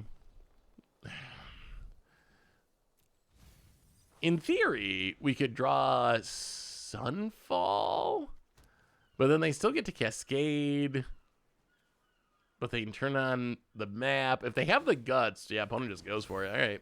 Yeah, opponent just went for it, and it worked. Well, the math did not back it up. You'll love this, Seth. In BLB Limited, I went 14 out of 16 lands in a 20-card scene. The good old .012. Oh, Does calculating it make you feel better or worse? Sparklap, welcome to the fishbowl. Thank you so much for your subscription. Big super for you. Thank you, thank you, thank you, thank you. Well, lockdown's in. Necropsy's in. Go down to Bonnie Paul. Go down and make your own luck. Go down a...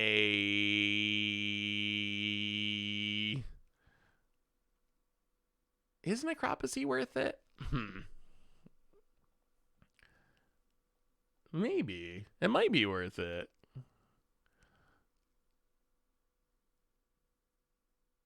$1,000% worse, but I need to know. I feel like it kind of makes me feel better. I feel like it justifies... It justifies your bad running or your good running. Like when you look at it and it's like, oh, you know, 1 in 1,000 or something. For me, it's kind of easy to be like, okay, like, I mean, I guess in that case, the answer would be probably should have mulliganed the opening hand. That's the actual takeaway from that. But it's easier to be like, okay, like, it's not like I did something actively wrong. It's not like I messed this up somehow. Like, it's just magic. And sometimes you, you know, sometimes you have the game where you draw the lands. That's just part of magic. And as weird as it is to say, I honestly do think the game is better for it. I think if you didn't have the games where you drew all the lands, I think Magic would be a worse game overall. All right, can we come back against the cookies?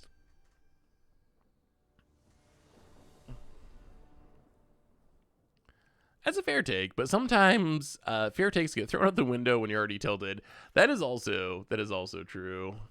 Well, we have our double white for lockdown, which is kind of huge here.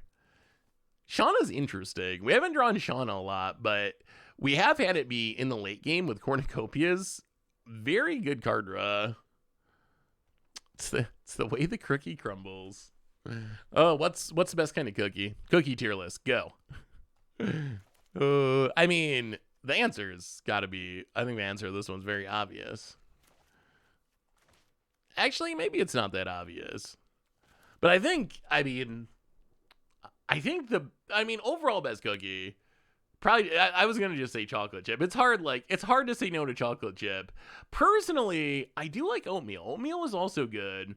Sleeper pick, Half Moon cookies. Those Half Moon, the ones that like the chocolate frosting with the white cookie or vice versa. Those can actually be very good too. Oatmeal chocolate chip, combining them together. Oreos. See, Oreos are good, but you can't dunk them in the milk. You're not allowed to do that. That defeats you can't mix your foods like that. Oreos are good, but no dunking. You can have milk on the side, just like cereal. You can't just drown them in milk. It ruins the whole experience. Is our opponent's name $ for $460? I think that their username is $460. Ooh, brownies. Brownies are good. I don't know if they're cookies. Are brownies cookies? I don't know if brownies count as cookies, but if they do, they would be solid like A tier. Milk and Oreos don't taste good anymore. They changed the formula. Oh, really? Well, I guess now I don't have to feel bad about not eating brookies? What are brookies? Is that a food? I don't think I know what that is. Graveyard.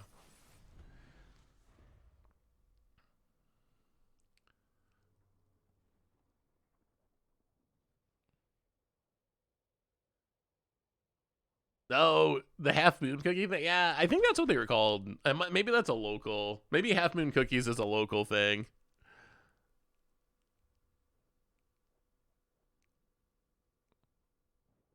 Interesting. I didn't realize that. I just learned that they're only called black and white cookies, Half Moon cookies specifically in central western New York. Yeah, I didn't realize that either. I've just always called them that because that's what they're called around here.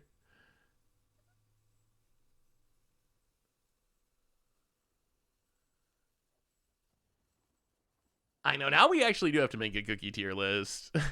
That would be interesting. What else would even be on it? What else is even... Okay, what's the lowest tier? Steamed hammed. That's also an upstate New York expression. Am I in Albany? No, I'm more like Western, like Finger Lakes, Western New York. Closer to, I guess if you had to choose, closer to Buffalo side of the state than Albany, although kind of in the middle-ish. Up along good old Lake Ontario. Hedge Bays, go. Opponent, a lot of time. I don't know, maybe people are having issues with Arena. There have been a lot of weird timeouts and just weird stuff. Weird stuff today. Okay, what's the lowest? What's the lowest ranked? What's the lowest ranked cookie? Oh, raisins are the worst. Oh my god. Oh, so bad. So incredibly bad. Do I have to... That is one of the best Simpsons. Oh, it's so good. It's so good. But yes, I do. The Northern Lights located entirely in your kitchen. The thing is, grapes are delicious. I love grapes. Grapes are so good. Raisins, though. Raisins are not so good. I don't know. I feel like raisins or grapes with, like... No, you can't see them.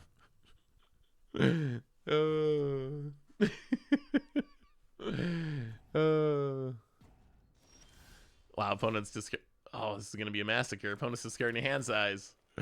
Commercial. Oh, okay, cornucopia. Go. Well, it looks like we're going to go out with a win because our opponent... I'm surprised our head hasn't exploded yet. Usually if you go a couple of turns without doing anything, Arena just concedes for you, but... Wait, what's the worst cookie? So far, we asked what the worst cookie... We asked what the worst cookie was, and our answer was raisins, which I don't think that's even a cookie. Maybe there's just no bad cookies. That's a possibility. Love watching Seth, the true face of Empty Goldfish, stream with a beard as majestic as Commodore Gruff. Well, thank you, Dread Chestnut. I appreciate the kind words. The worst cookie? Oh, yeah. What about nuts on brownies? Do you like, if you're having a brownie, do you like, because you can put nuts on it, or like the frosting? The frosting can be okay, but not a fan. Nuts on, I don't really like nuts on general on things. Oh, here's a good one. What about you're getting an ice cream sundae? What do you put on it? You're getting the ice cream sundae. Are you putting like sprinkles? You putting the nuts on it? You putting the Cool Whip? You putting the Cool Whip on there? That's how you really tell the character of a person. Wow. I kind of want to do one more game, but I also kind of like that we're exactly Mythic 100 at the moment. That would be a good... You know what? Let's do one more. We might lose our perch Mythic top 100, but let's do one more game. And then I got to go get Bear. Oh, man. There was this place. Oh, it's so good. This was forever ago. They made a ice cream sundae inside of a milkshake. It had to be... the least healthy thing that I probably ever eaten, but my goodness, was it so delicious. It was just like it was so good. It was like a whole brownie sundae, and then they put it inside of a milkshake. Where's Bear? He's over playing with his friend. Usually when I do stream, he goes and hangs out with his brother Ruckus, because they got a big yard to play in, and he gets bored. Although I've been painting my... Oh, I gotta see what... Maybe next stream. I'll have to see what you think of this color green. I've been working on painting parts of my house, and... Oh, it's mice again. I've been working on painting parts of my house, and Bear has this thing about, like, he'll lay down to sleep, but then kind of roll over on the wall, and he is, like, halfway covered with... He is like halfway covered with green paint right now. And I don't know. Does anyone know how to get... Oh, this is the mouse nightmare draw for us. Does anyone know how to get paint off of a dog? Because I don't. Another sunfall. Probably to the graveyard. Past the turn. Manifold mouse, so brutal. Yeah, paint off the dogs. I don't want to... Oh, he'd look so goofy if I shaved him. He'd look so goofy. Everheart Challenger. How about it? Meh. Growing it. Drawing a land. Hitting for $1 million. I mean, Mice with Manifold Mouse is very strong. Mice without Manifold Mouse, much less strong. Eh, monstrous Rage. Wow, is this essentially a turn 3 mouse kill? Yeah, all right. I mean, I will say, an opponent says good game. I will say, I don't know how this format's going to shake out. I don't know, the amount of decks that can literally kill you on turn 3. I don't know if people are going to like that in the long term. I feel like it's pretty fun now because it's fresh and new, but I do wonder if long term, if people are going to like a standard where you can just die on turn 3 against multiple decks. I could foresee that being something that people complain about eventually. I think it'll be even more of a... Yeah, may all of his cookies have raisins and nuts. What else did we decide was the lowest tier of cookie? That's all you get, Spicy Chicken 420, for your early GGing. I feel like it's going to be an issue for Best of One. I feel like that's where it's going to be a really big issue. How many of you play Best of One? Is Best of One, like, we've seen kind of a mix today, right? We played mid-range, we played aggro. Yeah, the aggro decks can kill you on turn 3, but it's not like we're playing aggro every time. I have to imagine that Best of One right now is kind of just like those aggro decks on repeat. Well, how about a Surveil land? A Plains?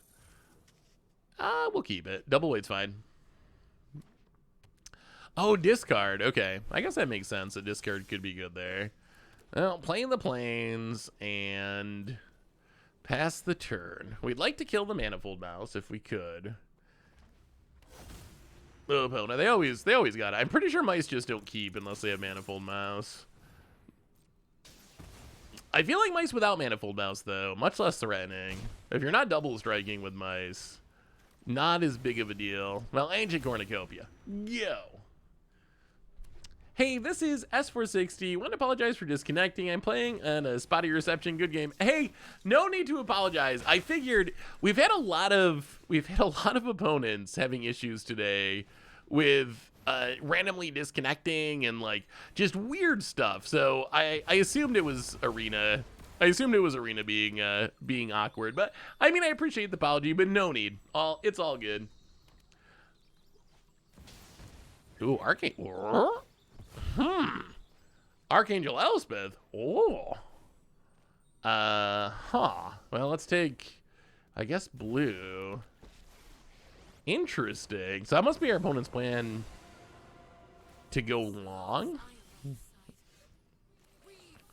Well, let's play this Niv. Gain 5 up to 25. Can you beat a Niv opponent? Because that is coming for your Elspeth for sure. I'm playing Cruel Claw with Channel Creatures. I also have a very high win rate in aggro Best of One. Yeah, Cruel Claw's been pretty good. There's a Cruel Claw deck coming up. There's been some fun. I think there's been some sweet standard decks so far. Opponent. The hexproof on this actually seems pretty good. Hexproof from Mono-Colored does cut off a lot of the popular removal. Opponent. Restless Bivouac. And yeah, opponent's gonna give up on the Niv. Get him with the Angel. No blocking. And Mabel. Well, go to combat. Get rid of this Elspeth.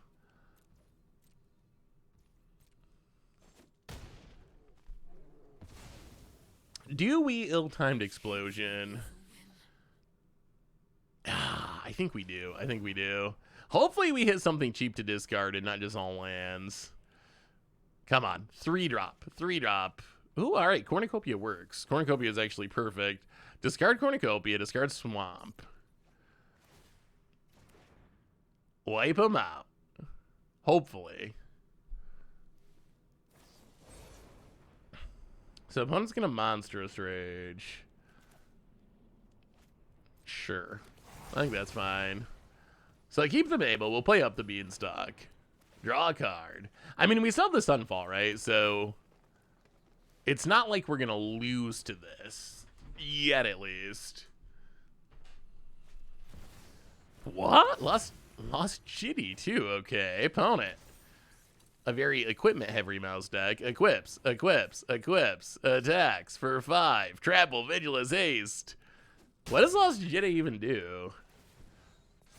So you get a charge counter. Untap a land, creature can't block this turn, put a counter on it. Well.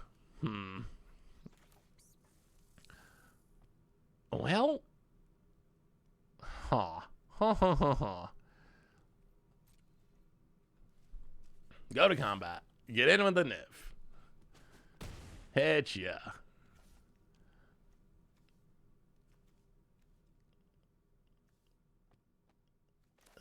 Ill-timed explosion?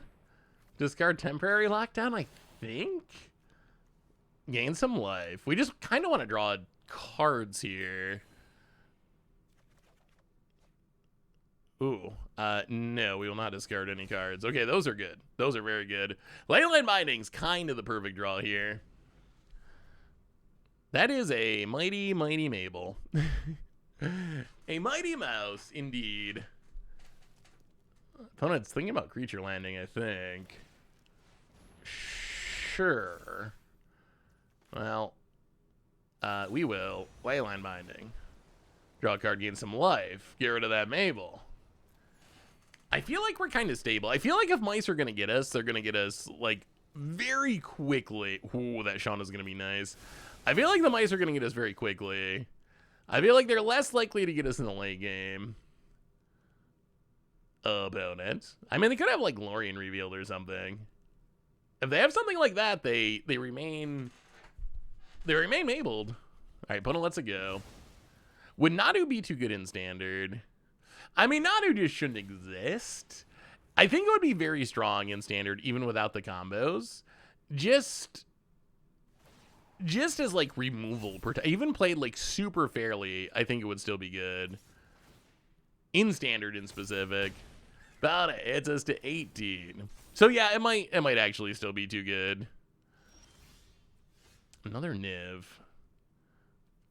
Well, get in, hit ya.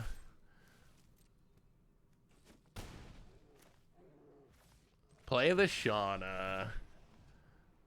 Gain some life. And yeah, I mean we're gonna draw. Refill. Actually, maybe we just go 2 and leave up Lightning Helix. Ooh, Doppelgang. Alright. Yorgo opponent. With protection spells in a shell like this, Ivy could be busted. Yeah, Ivy could. Man, I haven't thought about Ivy in a minute. Ivy's such a cool card. Bivouac. Ivy's never really caught on, but it is super sweet. Oh, we're so close. Opponent attacks. Well, let's Helix your face. Can we just win this turn? So we can Helix 2 more times. So opponent goes to 9. Oh, yeah, we should. Or no, opponent goes to 11. Wait, we still should be able to win this turn, right? Remove a counter. Doesn't say gain life. Play the land. I think this works. Commercial district to the graveyard. Go to combat. Get in, hit ya with the Niv. Down to 6. Helix. Discard Sunfall. Gain some life. And I think we are the Mouse Assassins. Discard the land. 3 more. Am I missing something? Is there an onboard trick I'm not seeing? No. Okay, opponent. GG. Well, it comes down to this. Our last game. Are we going to end up top 100 or not top 100? It all comes down to this game. We got to be on the draw, which is scary. Surge of Salvation. Yeah, Surge of Salvation's still really good. Hey, Autumnshank. Welcome to the Fishbowl. Thank you so much for your subscription. Big soup cheer for you. Thank you for the 86th month. Tom Hanks. Are we a castaway? About it. Spicy Chicken 420. Oh, these names. Well, I mean, I think we gotta try this. I think we gotta try it. I don't think we can say no. Oh, we can't say no. That's as good as it gets. If they have the super fast start, though, it might be too much for us. Found it. Cheeky house mouse. Well, okay. That's actually a good draw, I think. Under a mortuary. Mill the hedge maze. Ooh. Wait, do we need that? All right, mill the hedge maze. Pass the turd. Mountain fur, but come on. No manifold mouse. No manifold mouse. Okay. Not dead yet. Found it. Raging battle mouse passes. We'll play the plains. Oh, we're going to be greedy. Up the beanstalk. Draw a card. Don't kill us. Don't kill us. Don't kill us. Settle down there, mice. Settle down. Invasion of Gabakon. Okay. Ooh, they get to take the leyline binding. Oh, they take the sweeper. So they take the sweeper, flip the invasion of Gabakon. Yeah, that's not good. That's not good for us. That's bad news. Bad news all around. Okay, that's better news. Well, elegant parlor. Niv. Do we keep the Niv? Probably not yet. So we have the leyline binding up. Well, let's pass the turn.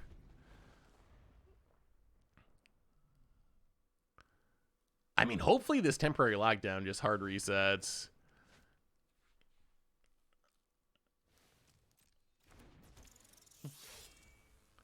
Oh, the question is, do we take the hit? Do we take the hit? Parlor. Parlor. Opponent gets it. So we're taking 8 down to 10. It's got to be worth it. It's got to be worth it. We're gonna greet it. We're gonna greet it. Sure. Down to 10. Counters on the dorks. But the mice will be temporarily locked down along with the light shield array. Out of here, 4 for 1. We do lose our up the beanstalk, which is sad. We did like having an up the beanstalk, but out of here, mice. Play the surveil land. Surveil away this forest. We got another up the beanstalk. We got the leyline binding. We have an ill-timed explosion we can't cast yet because we need blue mana. We're not dead yet. Opponent. Another invasion of Gabakon. Sure. Gonna take... I don't even know what they take here, honestly. Maybe leyline binding? Maybe up the beanstalk? We could use a blue source. Alright, they take the up the beanstalk. Ooh. Ooh, okay. Island is big news. Crack this, get an island. Play the up the beanstalk. Draw a card. Have a leyline binding in case our opponent finds something. Found it. Land number 3. Mabel time? It might be Mabel time. It's Mabel time. But we will get rid of... We'll get rid of the Mabel.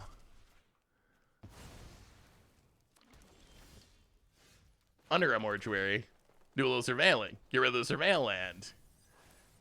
Ill-timed explosion. Draw 2 cards. Pass the turn. I think we're going to win it. I think we're going to win it. About it. I mean, if they blow up the lockdown, life is so bad. Life becomes very, very bad. Oh, boy. Well, second up the beanstalk. Not going to complain about that. And Thundering Falls.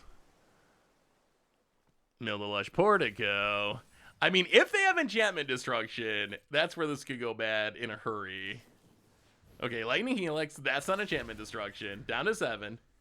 Sure.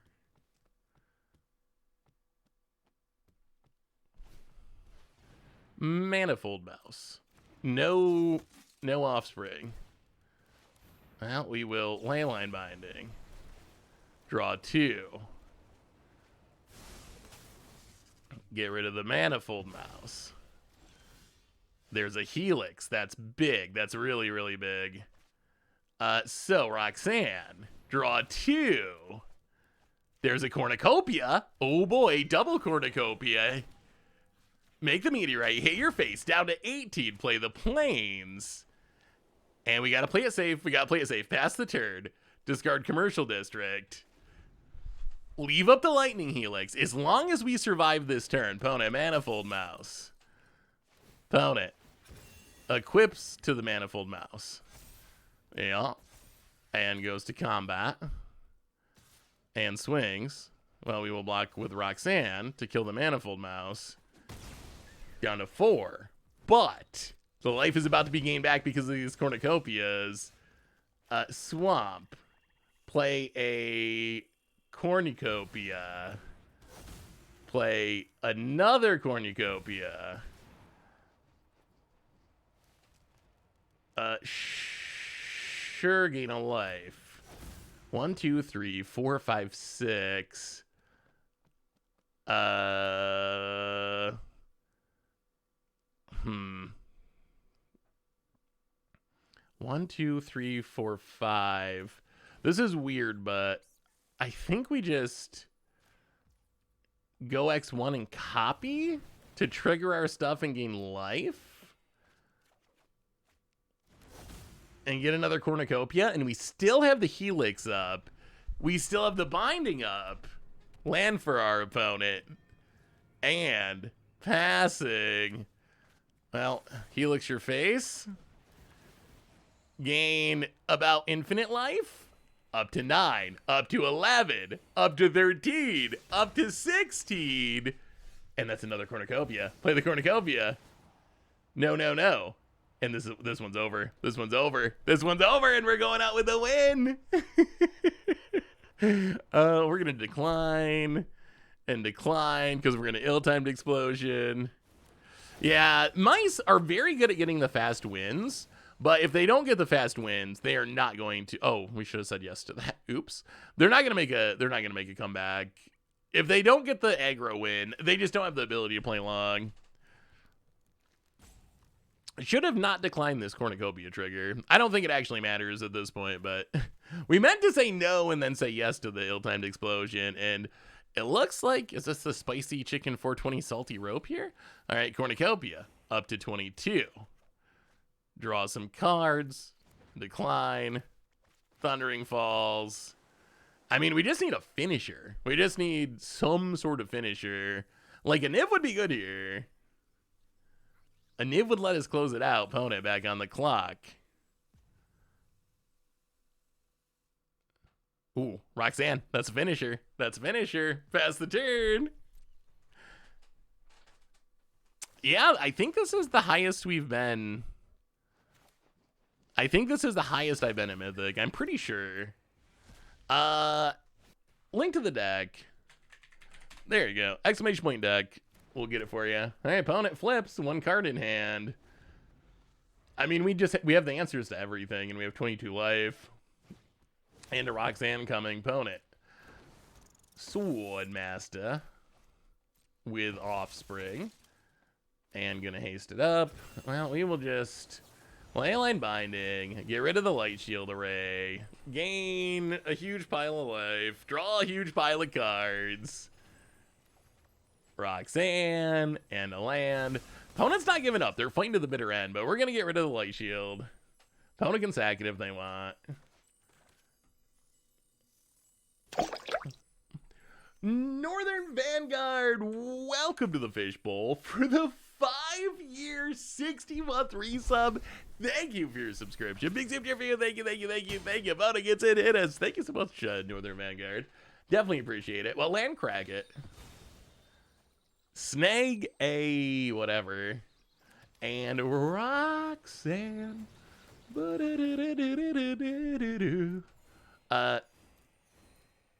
Gonna do some mouse murdering here, I think. Roxanne, murder a mouse. And then, I mean, Niv, I guess. Draw some cards.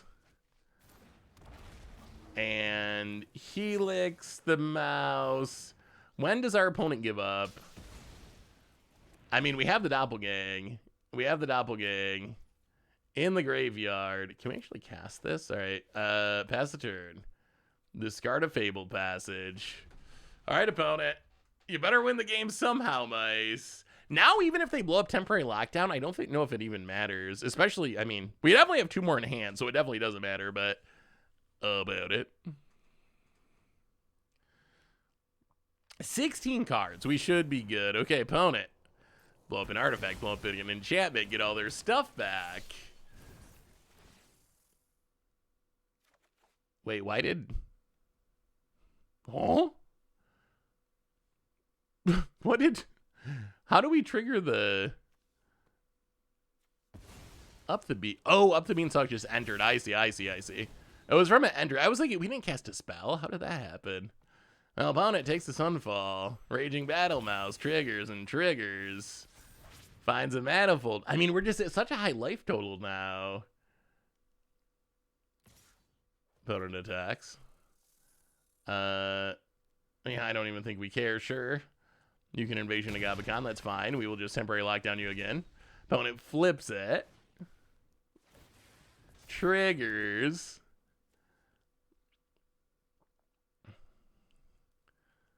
And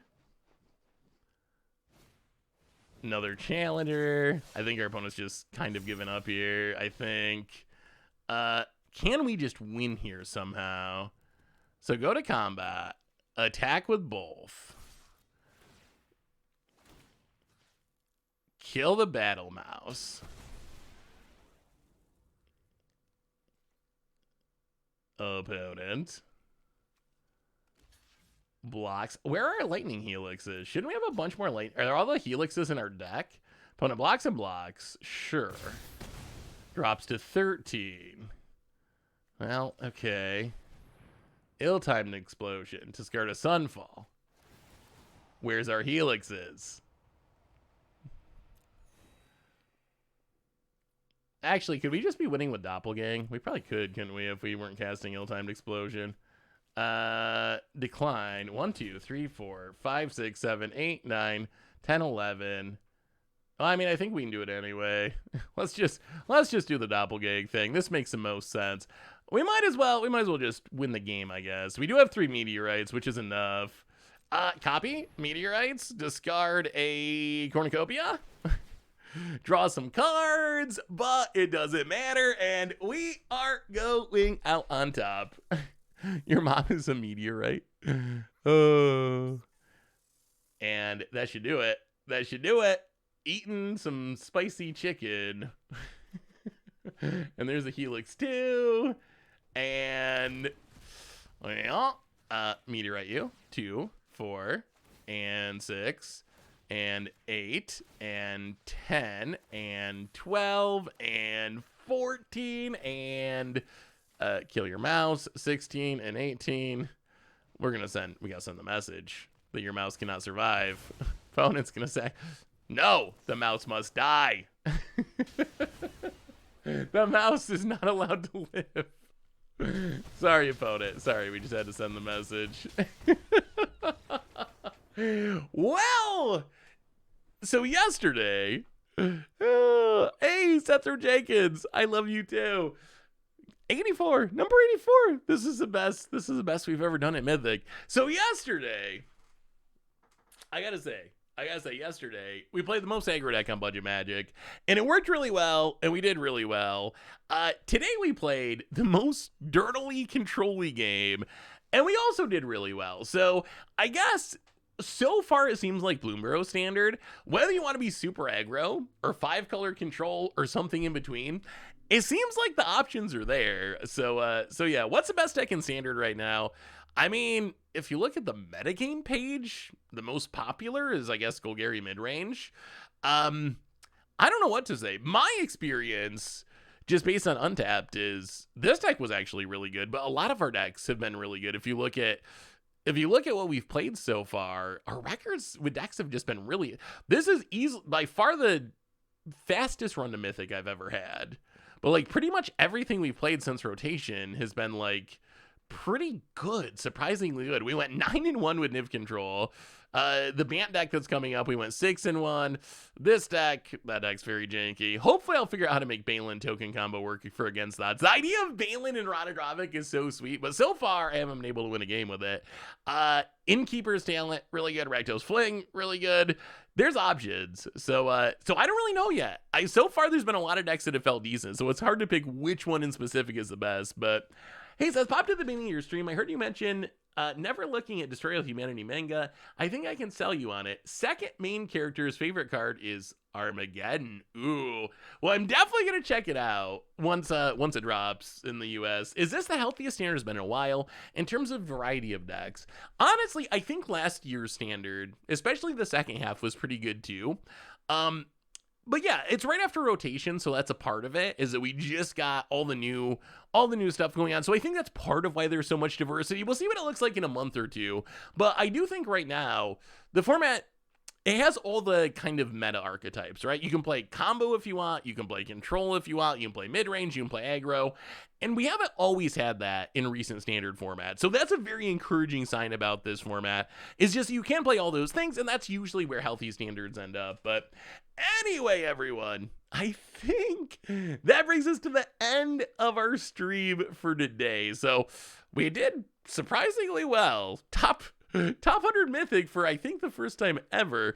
So on that note, everyone, I think that brings us to the end for the stream for the day. We will be back next week for some more fun, and also the week after that. I think the plan is to do a viewer battle. So get your decks ready. We'll do a viewer battle. See what y'all are playing. So reminders on the way out the door. Replay YouTube. That's where you can find all the old streams. Normal YouTube. Sweet Against Odds deck coming up tomorrow. Sweet Budget Magic deck yesterday. Check all that out. One more reminder, their sponsor today is Card Kingdom. And if you need some magical cards, you can go over at cardkingdom.com/mtggoldfish. And most importantly, thank you to all of you, because y'all are amazing and awesome. And I love you all so much. I hope you have an amazing day. Have a great night. And I will talk to you soon.